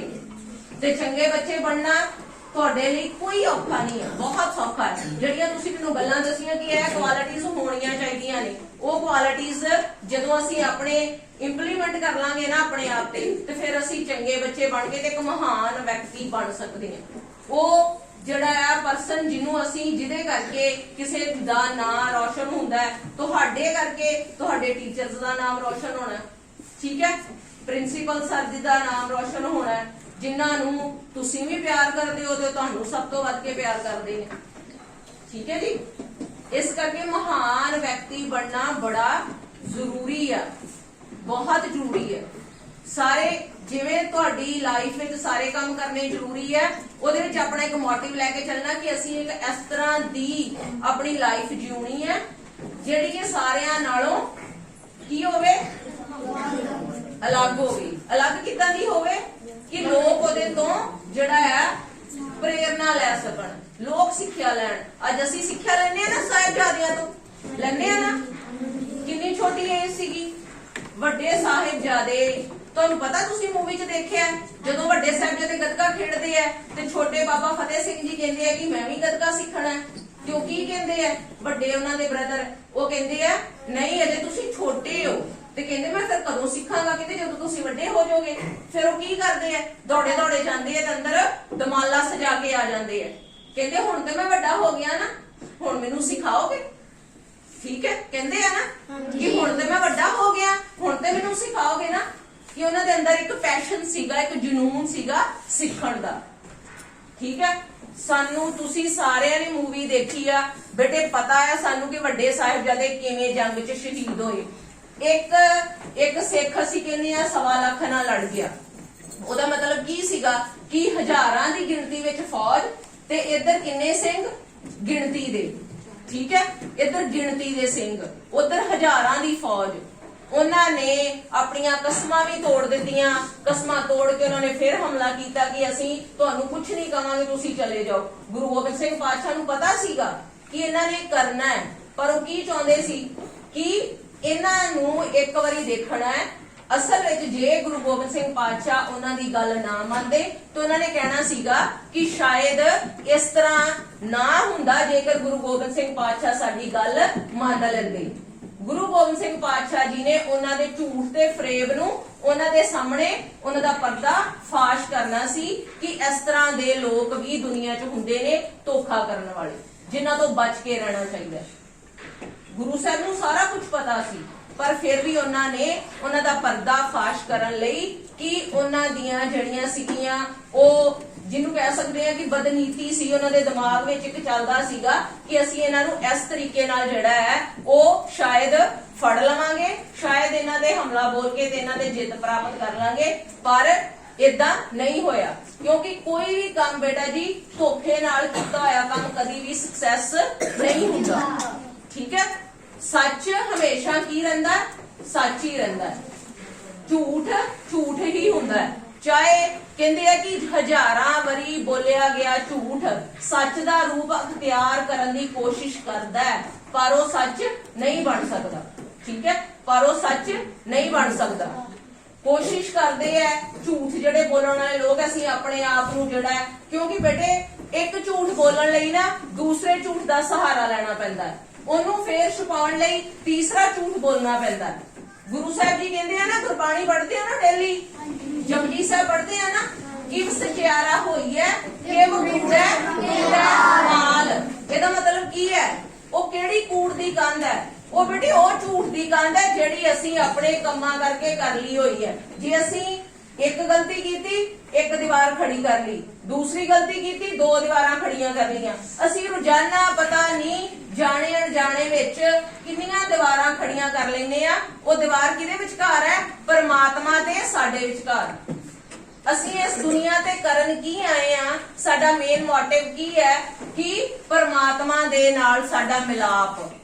ਠੀਕ ਹੈ ਜੀ ਅਸੀਂ ਕੀ ਕਰਨਾ ਹੈ, ਗੁਰੂ ਸਾਹਿਬ ਜੀ ਕੀ ਕਹਿੰਦੇ ਆ, ਭਈ ਪ੍ਰਾਪਤ ਮਾਨੁਖ ਦੇ ਹੁਰੀਆ ਗੋਬਿੰਦ ਰੰਗੇ। ਇਹ ਵਾਰੀ ਕੀ ਮਿਲੀ ਹੈ ਸਾਨੂੰ, ਪਰਮਾਤਮਾ ਦੇ ਨਾਲ ਗੱਲਾਂ ਕਰਨ ਲਈ। ਪਰ ਅਸੀਂ ਕੀ ਕਰਦੇ ਆ, ਇੱਧਰ ਉੱਧਰ ਜਿਹੜਾ ਹੈ ਉਹ ਆਪਣਾ ਟਾਈਮ ਲਗਾ ਲੈਂਦੇ ਆ। ਪਰ ਸਾਹਿਬਜ਼ਾਦਿਆਂ ਨੇ ਆਪਣੀ ਇਸ ਜਿਹੜੀ ਗੁਰੂ ਸਾਹਿਬ ਜੀ ਦੀ ਕਹੀ ਹੋਈ ਗੱਲ ਨੂੰ ਸਮਝਿਆ, ਉਹਨੂੰ ਵਿਚਾਰਿਆ। ਉਹਨਾਂ ਦੇ ਦੇਖੋ ਉਹਨਾਂ ਦੇ ਵੱਡਿਆਂ ਦੀਆਂ ਸਿੱਖਿਆਵਾਂ ਸੀਗੀਆਂ, ਜਿਵੇਂ ਤੁਹਾਨੂੰ ਟੀਚਰ ਸਾਹਿਬਾਨ ਸਰ ਤੁਹਾਨੂੰ ਗਾਈਡ ਕਰਦੇ ਆ, ਗਾਏ ਬਗਾਏ ਤੁਹਾਨੂੰ ਸਿੱਖਿਆ ਦਿੰਦੇ ਰਹਿੰਦੇ ਆ ਕਿ ਤੁਸੀਂ ਵੀ ਇੱਕ ਉਹਨਾਂ ਵਰਗੇ ਚੰਗੇ ਬੱਚੇ ਬਣ ਸਕੋ, ਉਸ ਲਾਈਨ ਤੇ ਚੱਲ ਸਕੋ। ਤੇ ਵੱਡੇ ਸਾਹਿਬਜ਼ਾਦਿਆਂ ਨੇ ਜਿਹੜਾ ਹੈ ਉਹ ਕਾਰਨਾਮਾ ਕਰਕੇ ਦਿਖਾਇਆ। ਛੋਟੇ ਸਾਹਿਬਜ਼ਾਦਿਆਂ ਦੀ ਜਦੋਂ ਅਸੀਂ ਗੱਲ ਕਰਦੇ ਆ ਉਹ ਉਹਦੇ ਤੋਂ ਮਹਾਨ ਆ। ਛੋਟੇ ਛੋਟੇ ਬੱਚੇ ਜਿਹੜੇ ਹੈ ਉਹ ਕਿਵੇਂ ਆਪਣੀ ਲਾਈਫ ਵਿੱਚ ਉਹਨਾਂ ਨੂੰ ਜ਼ਿੰਦਗੀ, ਉਹਨਾਂ ਨੂੰ ਵੀ ਤੇ ਪਿਆਰੀ ਸੀਗੀ ਨਾ ਜ਼ਿੰਦਗੀ, ਸਾਰਿਆਂ ਨੂੰ ਚੰਗੀ ਲੱਗਦੀ ਹੈ ਨਾ, ਜੀਣਾ ਸਾਰਿਆਂ ਨੂੰ ਚੰਗਾ ਲੱਗਦਾ ਹੈ। ਪਰ ਉਹਨਾਂ ਨੂੰ ਪਤਾ ਸੀਗਾ ਕਿ ਜੇ ਇਸ ਤਰ੍ਹਾਂ ਦੀ ਜ਼ਿੰਦਗੀ ਜੀ ਤੇ ਉਹਦੇ ਵਿੱਚ ਕੋਈ ਫਾਇਦਾ ਨਹੀਂ। ਠੀਕ ਹੈ ਇਹਦੇ ਨਾਲੋਂ ਕੀ ਕਰਨਾ ਚੰਗਾ, ਸੱਚ ਤੇ ਖੜੇ ਹੋ ਕੇ ਤੇ ਆਪਣਾ ਆਪ ਕੁਰਬਾਨ ਕਰ ਦੇਣਾ ਜ਼ਿਆਦਾ ਵਧੀਆ। ਤੇ ਉਹਨਾਂ ਨੇ ਉਹ ਕੀਤਾ। ਤੁਹਾਨੂੰ ਪਤਾ ਹੈ ਇੱਕ ਵਾਰੀ ਤੁਸੀਂ ਸਾਖੀ ਸੁਣੀ ਹੈ ਗੁਰੂ ਹਰਕ੍ਰਿਸ਼ਨ ਪਾਤਸ਼ਾਹ ਜੀ ਦੀ, ਕਿਸੇ ਨੇ ਸੁਣੀ ਹੈ ਸੂਈ ਵਾਲੀ ਸਾਖੀ ਕਿ ਗੁਰਬਾਣੀ ਪੜਨ ਦੇ ਨਾਲ ਕੀ ਹੁੰਦਾ ਹੈ? ਕਿਉਂਕਿ ਸਾਹਿਬਜ਼ਾਦੇ ਗੁਰਬਾਣੀ ਪੜ੍ਹਦੇ ਸੀਗੇ, ਆਪਣੇ ਜਿਹਨੂੰ ਕਹਿ ਸਕਦੇ ਆ ਕਿ ਵੱਡਿਆਂ ਦੀਆਂ ਕਈਆਂ ਹੋਈਆਂ ਗੱਲਾਂ ਤੇ ਅਮਲ ਕਰਦੇ ਸੀਗੇ, ਦਾਦੀ ਮਾਂ ਦੀ ਗੱਲ ਤੇ, ਆਪਣੇ ਪਿਤਾ ਜੀ ਦੀ ਗੱਲ ਤੇ, ਕਿਉਂਕਿ ਉਹਨਾਂ ਨੇ ਉਹਨਾਂ ਨੂੰ ਬਾਣੀ ਨਾਲ ਜੋੜਿਆ ਹੋਇਆ ਸੀ। ਤੇ ਬਾਣੀ ਪੜ੍ਹਨ ਦਾ ਅਸਰ ਕੀ ਹੁੰਦਾ? ਅਸਲ ਵਿੱਚ ਬਾਣੀ ਪੜ੍ਹਨ ਦਾ ਅਸਰ ਕੀ ਹੁੰਦਾ? ਉਹ ਤੁਸੀਂ ਸਾਖੀ ਸੁਣੀ ਇੱਕ ਵਾਰੀ ਨਾ ਬੇਟੇ, ਕੀ ਹੁੰਦਾ? ਗੁਰੂ ਹਰ ਰਾਏ ਸਾਹਿਬ ਜੀ ਕਿੰਨਵੇਂ ਗੁਰੂ ਸਾਹਿਬ ਨੇ? ਸ਼ਾਬਾਸ਼, 7ਵੇਂ ਗੁਰੂ ਸਾਹਿਬ ਨੇ। ਤੇ ਉਹਨਾਂ ਦੇ ਕੋਲ ਨਾ ਕੋਈ ਸਿੱਖ ਆਉਂਦਾ ਹੈ ਤੇ ਉਹ ਆ ਕੇ ਕਹਿੰਦਾ ਹੈ ਕਿ ਸੱਚੇ ਪਾਤਸ਼ਾਹ ਤੁਸੀਂ ਗੁਰੂ ਹਰ ਰਾਏ ਸਾਹਿਬ ਜੀ ਦੇ ਕਿੰਨੇ ਪੁੱਤਰ ਸੀਗੇ? 2, ਬਾਬਾ ਰਾਮ ਰਾਏ ਜੀ ਤੇ ਸ੍ਰੀ ਗੁਰੂ ਹਰਕ੍ਰਿਸ਼ਨ ਸਾਹਿਬ ਜੀ। ਠੀਕ ਹੈ ਜੀ। ਤੇ ਉਹ ਸਿੱਖ ਆਉਂਦਾ ਹੈ, ਕਹਿੰਦੇ ਗੁਰੂ ਸਾਹਿਬ ਜੀ ਤੁਸੀਂ ਮੈਨੂੰ ਇਹ ਦੱਸੋ ਕਿ ਤੁਸੀਂ ਕਿਹਨੂੰ ਵੱਧ ਪਿਆਰ ਕਰਦੇ ਹੋ? ਕਿਉਂਕਿ ਉਦੋਂ ਦੋਵੇਂ ਛੋਟੇ ਸੀਗੇ। ਕਹਿੰਦੇ ਕਿ ਤੁਹਾਨੂੰ ਦੋਵਾਂ ਬੱਚਿਆਂ ਵਿੱਚੋਂ ਤੁਸੀਂ ਸਭ ਤੋਂ ਜ਼ਿਆਦਾ ਪਿਆਰ ਕਿਹਨੂੰ ਕਰਦੇ ਹੋ? ਤੇ ਗੁਰੂ ਹਰਿਰਾਏ ਸਾਹਿਬ ਜੀ ਕਹਿਣ ਲੱਗੇ ਕਦੀ ਇਸ ਤਰ੍ਹਾਂ ਵੀ ਹੁੰਦਾ ਕਿ ਜਿਹੜਾ ਹੈ ਉਹ ਇੱਕ ਬੱਚੇ ਨੂੰ ਪਿਆਰ ਵੱਧ ਕਰੀਏ ਤੇ ਇੱਕ ਨੂੰ ਘੱਟ ਕਰੀਏ? ਕਹਿੰਦੇ ਨਹੀਂ, ਫਿਰ ਵੀ ਤੁਸੀਂ ਇਹ ਦੱਸੋ ਕਿ ਕੋਈ ਬੱਚਾ ਤੁਹਾਡੇ ਕਈ ਵਾਰੀ ਹੁੰਦਾ ਕਿ ਇੱਕ ਬੱਚਾ ਆਪਣੇ ਚੰਗੇ ਕੰਮਾਂ ਕਰਕੇ ਬੜਾ ਵਧੀਆ ਆਪਣੇ ਪੇਰੈਂਟਸ ਦੀਆਂ ਨਜ਼ਰਾਂ ਵਿੱਚ ਹੁੰਦਾ ਤੇ ਦੂਜਾ ਬੱਚਾ ਤੋਂ ਥੋੜਾ ਜਿਹਾ ਘੱਟ ਹੁੰਦਾ। ਕਹਿੰਦੇ ਨਹੀਂ, ਏਦਾਂ ਥੋੜੀ ਨਾ ਹੁੰਦਾ। ਗੁਰੂ ਹਰਿਰਾਏ ਸਾਹਿਬ ਜੀ ਨੂੰ ਕਹਿਣ ਲੱਗੇ ਵੀ ਬੱਚੇ ਤੇ ਇਕੁਅਲ ਹੁੰਦੇ ਆ ਸਾਰਿਆਂ ਲਈ। ਹੁਣ ਤੁਸੀਂ ਸਾਰੇ ਇਕੁਅਲ ਹੋ ਨਾ, ਟੀਚਰਸ ਦੀਆਂ ਨਜ਼ਰਾਂ ਵਿੱਚ, ਸਰ ਦੀਆਂ ਨਜ਼ਰਾਂ ਵਿੱਚ ਸਾਰੇ ਬਰਾਬਰ ਨੇ। ਪਰ ਕਹਿੰਦੇ ਨਹੀਂ, ਫਿਰ ਵੀ ਕਿਤੇ ਨਾ ਕਿਤੇ ਉਹ ਫਿਰ ਆਪਣੇ ਉਸ ਸਵਾਲ ਤੇ ਹੀ ਖੜਾ ਸੀਗਾ ਸਿੱਖ। ਕਹਿੰਦੇ ਫਿਰ ਤੁਸੀਂ ਇਸ ਤਰ੍ਹਾਂ ਕਰੋ, ਤੁਹਾਡੇ ਸਵਾਲ ਦਾ ਜਿਹੜਾ ਜਵਾਬ ਆ ਉਹ ਤੁਹਾਨੂੰ ਆਪਣੇ ਆਪ ਹੀ ਮਿਲ ਜਾਣਾ। ਆ ਇੱਕ ਸੂਈ ਲੈ ਜਾਓ। ਸਾਡੇ ਦੋਨੋਂ ਜਿਹੜੇ ਸਾਹਿਬਜ਼ਾਦੇ ਨੇ ਉਹ ਬਾਣੀ ਪੜ੍ਹ ਰਹੇ ਨੇ ਕਮਰੇ ਵਿੱਚ, ਜਿਵੇਂ ਤੁਸੀਂ ਬਾਣੀ ਪੜ੍ਹਦੇ ਹੋ ਨਾ ਗੁਰਦੁਆਰਾ ਸਾਹਿਬ 'ਚ ਜਾ ਕੇ, ਇਵੇਂ ਹੀ ਉਹ ਬਾਣੀ ਪੜ੍ਹ ਰਹੇ ਸੀਗੇ। ਪਹਿਲਾਂ ਸਿੱਖ ਕੀ ਕਰਦਾ ਹੈ? ਕਹਿੰਦੇ ਇਹਨੂੰ ਸੂਈ ਨੂੰ ਕੀ ਕਰਨਾ ਹੈ? ਕਹਿੰਦੇ ਉਹ ਜਿਸ ਪੀੜੀ ਤੇ ਬੈਠ ਕੇ ਬਾਣੀ ਪੜ੍ਹ ਰਹੇ ਨਾ ਉਹਦੇ ਵਿੱਚ ਨੂੰ ਖਬੋ ਕੇ ਦੇਖਣਾ ਹੈ, ਤੁਸੀਂ ਇਹਨੂੰ ਚੈੱਕ ਕਰਨਾ ਹੈ।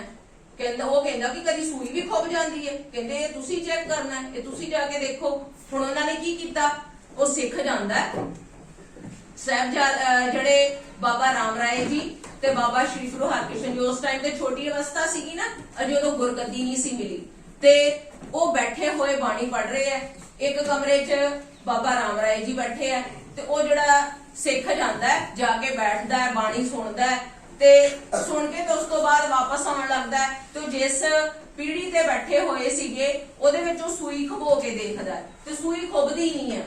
ਫਿਰ ਉਹ ਬਾਹਰ ਆਉਂਦਾ ਹੈ ਤੇ ਬਾਬਾ ਸ਼੍ਰੀ ਗੁਰੂ ਹਰਕ੍ਰਿਸ਼ਨ ਸਾਹਿਬ ਜੀ ਦੇ ਕਮਰੇ 'ਚ ਜਾਂਦਾ ਹੈ। ਉੱਥੇ ਬੈਠੇ ਜਦੋਂ ਬਾਣੀ ਪੜ੍ਹ ਰਹੇ ਸੀਗੇ ਤੇ ਬੈਠਾ ਬਾਣੀ ਸੁਣਦਾ ਹੈ। ਗੁਰੂ ਹਰਕ੍ਰਿਸ਼ਨ ਸਾਹਿਬ ਜੀ ਇੰਨੇ ਪਿਆਰ ਨਾਲ ਬਾਣੀ ਪੜ੍ਹ ਰਹੇ ਸੀ ਕਿ ਉਹ ਸੁਣਦਾ ਨਾ ਉਹਨੂੰ ਯਾਦ ਹੀ ਭੁੱਲ ਗਿਆ ਕਿ ਮੈਂ ਕਿਸ ਕੰਮ ਲਈ ਆਇਆ।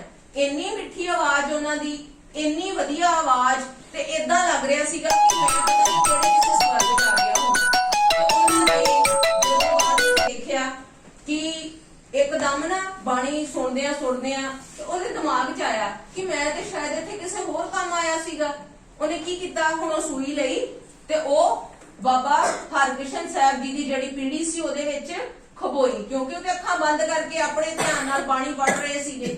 ਤੇ ਜਦੋਂ ਉਹਨੇ ਉਹ ਸੂਈ ਖਬੋਈ ਨਾ, ਉਹ ਏਦਾਂ ਲੱਗਾ ਕਿ ਜਿਵੇਂ ਕਿਸੇ ਛੋਟਾ ਜਿਹਾ ਕੋਈ ਬੜਾ ਨਾਜ਼ੁਕ ਜਿਹਾ ਪਲਾਂਟ ਹੋਵੇ ਤੇ ਉਹਦੇ ਵਿੱਚ ਆਰਾਮ ਨਾਲ ਸੂਈ ਖੁੱਭਦੀ ਹੋਵੇ। ਉਹ ਕੀ ਸੀ? ਹੈਗੀ ਲੱਕੜ ਦੀ ਸੀ ਪੀੜੀ। ਕਦੀ ਲੱਕੜ ਵਿੱਚ ਸੂਈ ਖੁੱਭ ਸਕਦੀ ਹੈ? ਨਹੀਂ ਨਾ ਖੁੱਭਦੀ। ਪਰ ਗੁਰੂ ਹਰਕ੍ਰਿਸ਼ਨ ਪਾਤਸ਼ਾਹ ਜੀ ਬਾਣੀ ਪੜ੍ਹ ਰਹੇ ਸੀ ਤੇ ਜਦੋਂ ਉਹਨੇ ਦੇਖਿਆ ਤਾਂ ਉਹਨੂੰ ਏਦਾਂ ਲੱਗਾ ਜਿਵੇਂ ਕਿਸੇ ਮੋਮ ਦੇ ਵਿੱਚ ਸੂਈ ਖਬੋ ਦਿੱਤੀ ਹੋਵੇ। ਤੇ ਉਹ ਉੱਥੇ ਇੱਕਦਮ ਫਿਰ ਉੱਠ ਕੇ ਤੇ ਬਾਹਰ ਆ ਜਾਂਦਾ ਹੈ ਤੇ ਕਹਿੰਦਾ ਕਿ ਮੇਰੇ ਸਵਾਲ ਦਾ ਜਵਾਬ ਗੁਰੂ ਸਾਹਿਬ ਕੋਲ ਆਉਂਦਾ ਹੈ।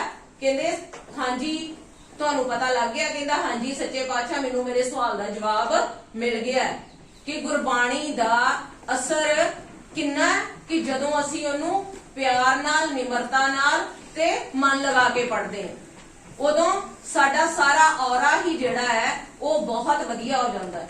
ਤੁਹਾਡੇ ਕੋਲੋਂ ਫਿਰ ਬੇਟੇ ਕੀ ਆਉਂਦੀਆਂ ਨੇ? ਪੋਜ਼ਿਟਿਵ ਵੇਵਸ ਆਉਂਦੀਆਂ ਨੇ, ਉਹ ਵਾਈਬ੍ਰੇਸ਼ਨਸ ਆਉਂਦੀਆਂ ਨੇ। ਤੁਹਾਡਾ ਔਰਾ ਇੰਨਾ ਵਧੀਆ ਹੋ ਜਾਂਦਾ ਹੈ, ਤੁਹਾਡਾ ਵਾਤਾਵਰਨ ਇੰਨਾ ਵਧੀਆ ਹੋ ਜਾਂਦਾ ਹੈ ਕਿ ਹਰ ਕਿਸੇ ਨੂੰ ਜਿਹੜਾ ਕੋਈ ਆਣ ਕੇ ਉੱਥੇ ਬੈਠੇਗਾ, ਜਿਹੜਾ ਕੋਈ ਤੁਹਾਡੇ ਨਾਲ ਗੱਲਬਾਤ ਕਰੇਗਾ, ਉਹਨੂੰ ਜਿਹੜੀਆਂ ਉਹ ਪੋਜ਼ਿਟਿਵ ਵੇਵਸ ਮਿਲਣਗੀਆਂ। ਨੈਗੇਟਿਵਿਟੀ ਖਤਮ ਹੁੰਦੀ ਹੈ। ਗੁਰਬਾਣੀ ਪੜ੍ਹਨੀ ਕਿਉਂ ਹੈ? ਨੈਗੇਟਿਵਿਟੀ ਖਤਮ ਕਰਨ ਲਈ।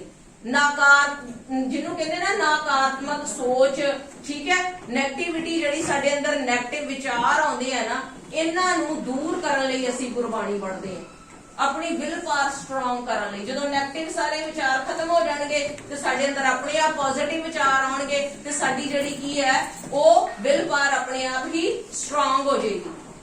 ਜਦੋਂ ਕੋਈ ਵੀ, ਹੁਣ ਦੇਖੋ, ਵਿਲ ਪਾਵਰ ਸਟਰੋਂਗ ਹੈ ਤੇ ਇਨਸਾਨ ਕੁਝ ਵੀ ਕਰਨ ਦੇ ਕਾਬਿਲ ਹੈ, ਕੁਝ ਵੀ ਕਰ ਸਕਦਾ ਹੈ। ਜਿਵੇਂ ਸਾਹਿਬਜ਼ਾਦੇ ਕਰ ਗਏ, ਠੀਕ ਹੈ, ਉਹ ਕਿਸ ਕਰਕੇ? ਮਨ ਕਰਕੇ ਬਲਵਾਨ ਸੀ, ਆਤਮਿਕ ਤੌਰ ਤੇ ਬਲਵਾਨ ਸੀਗੇ, ਤਾਂ ਇੰਨੇ ਵੱਡੇ ਕਾਰਨਾਮੇ ਕਰ ਗਏ। ਤੇ ਆਤਮਿਕ ਤੌਰ ਤੇ ਬਲਵਾਨ ਕਿਵੇਂ ਬਣੇ? ਆਪਣੇ ਵੱਡਿਆਂ ਦੀਆਂ ਸਿੱਖਿਆਵਾਂ ਤੇ ਚੱਲ ਕੇ ਤੇ ਗੁਰਬਾਣੀ ਪੜ੍ਹ ਕੇ। ਠੀਕ ਹੈ ਜੀ, ਅਸੀਂ ਵੀ ਕੀ ਕਰਨਾ ਹੈ? ਕੀ ਸਿੱਖਿਆ ਲੈਣੀ ਹੈ? ਕੀ ਕਰਨਾ ਬੇਟੇ? ਬਾਣੀ ਕਿੰਨੇ ਧਿਆਨ ਨਾਲ ਪੜ੍ਹਨੀ ਹੈ ਤੇ ਮਨ ਲਗਾ ਕੇ ਪੜ੍ਹਨੀ ਹੈ। ਤੇ ਚੰਗੇ, ਸਭ ਤੋਂ ਪਹਿਲਾਂ ਕੀ ਬਣਨਾ ਹੈ? ਚੰਗੇ ਬੱਚੇ। ਤੇ ਚੰਗੇ ਬੱਚੇ, ਤੁਸੀਂ ਹੁਣ ਦੇਖੋ ਕਿੰਨੀ ਸੋਹਣੀ ਹੈ ਇਸ ਫੁਲਵਾੜੀ ਦੇ ਫੁੱਲ। ਇੱਕ ਫੁਲਵਾੜੀ ਹੈ, ਇਹ ਬਗੀਚਾ ਹੈ ਪੂਰਾ, ਉਹਦੇ ਤੁਸੀਂ ਕਿੰਨੇ ਪਿਆਰੇ ਪਿਆਰੇ ਫੁੱਲ ਹੋ, ਤੇ ਫੁੱਲ ਹਮੇਸ਼ਾ ਟਹਿਕਦੇ ਤੇ ਮਹਿਕਦੇ ਸੋਹਣੇ ਲੱਗਦੇ। ਠੀਕ ਹੈ ਜੀ, ਤੁਸੀਂ ਹਮੇਸ਼ਾ ਟਹਿਕਦੇ ਤੇ ਮਹਿਕਦੇ ਹੋਏ ਹੀ ਸੋਹਣੇ ਲੱਗਦੇ ਹੋ। ਤੇ ਜੇਕਰ ਉਸ ਫੁੱਲ ਵਿੱਚੋਂ ਸੁਗੰਧੀ ਆਵੇ ਤੇ ਹਰ ਇੱਕ ਨੂੰ ਜਿਹੜਾ ਹੈ ਹੋਰ ਜ਼ਿਆਦਾ ਆਨੰਦ ਆਉਂਦਾ ਹੈ, ਦੂਸਰਿਆਂ ਨੂੰ ਆਨੰਦ ਆਉਂਦਾ ਹੈ। ਕਿਉਂਕਿ ਜਿਹੜਾ ਇੱਕ ਫੁੱਲ ਹੁੰਦਾ ਹੈ ਨਾ, ਉਹ ਕਿਸੇ ਗੰਦਗੀ ਦੇ ਢੇਰ ਲਾਗੇ ਵੀ ਰੱਖ ਦੋ ਤੇ ਉਹਦੀ ਗੰਦਗੀ ਜਿਹੜੀ ਹੈ ਉਹਦੀ ਬਦਬੂ ਹਟਾ ਦਿੰਦਾ ਹੈ।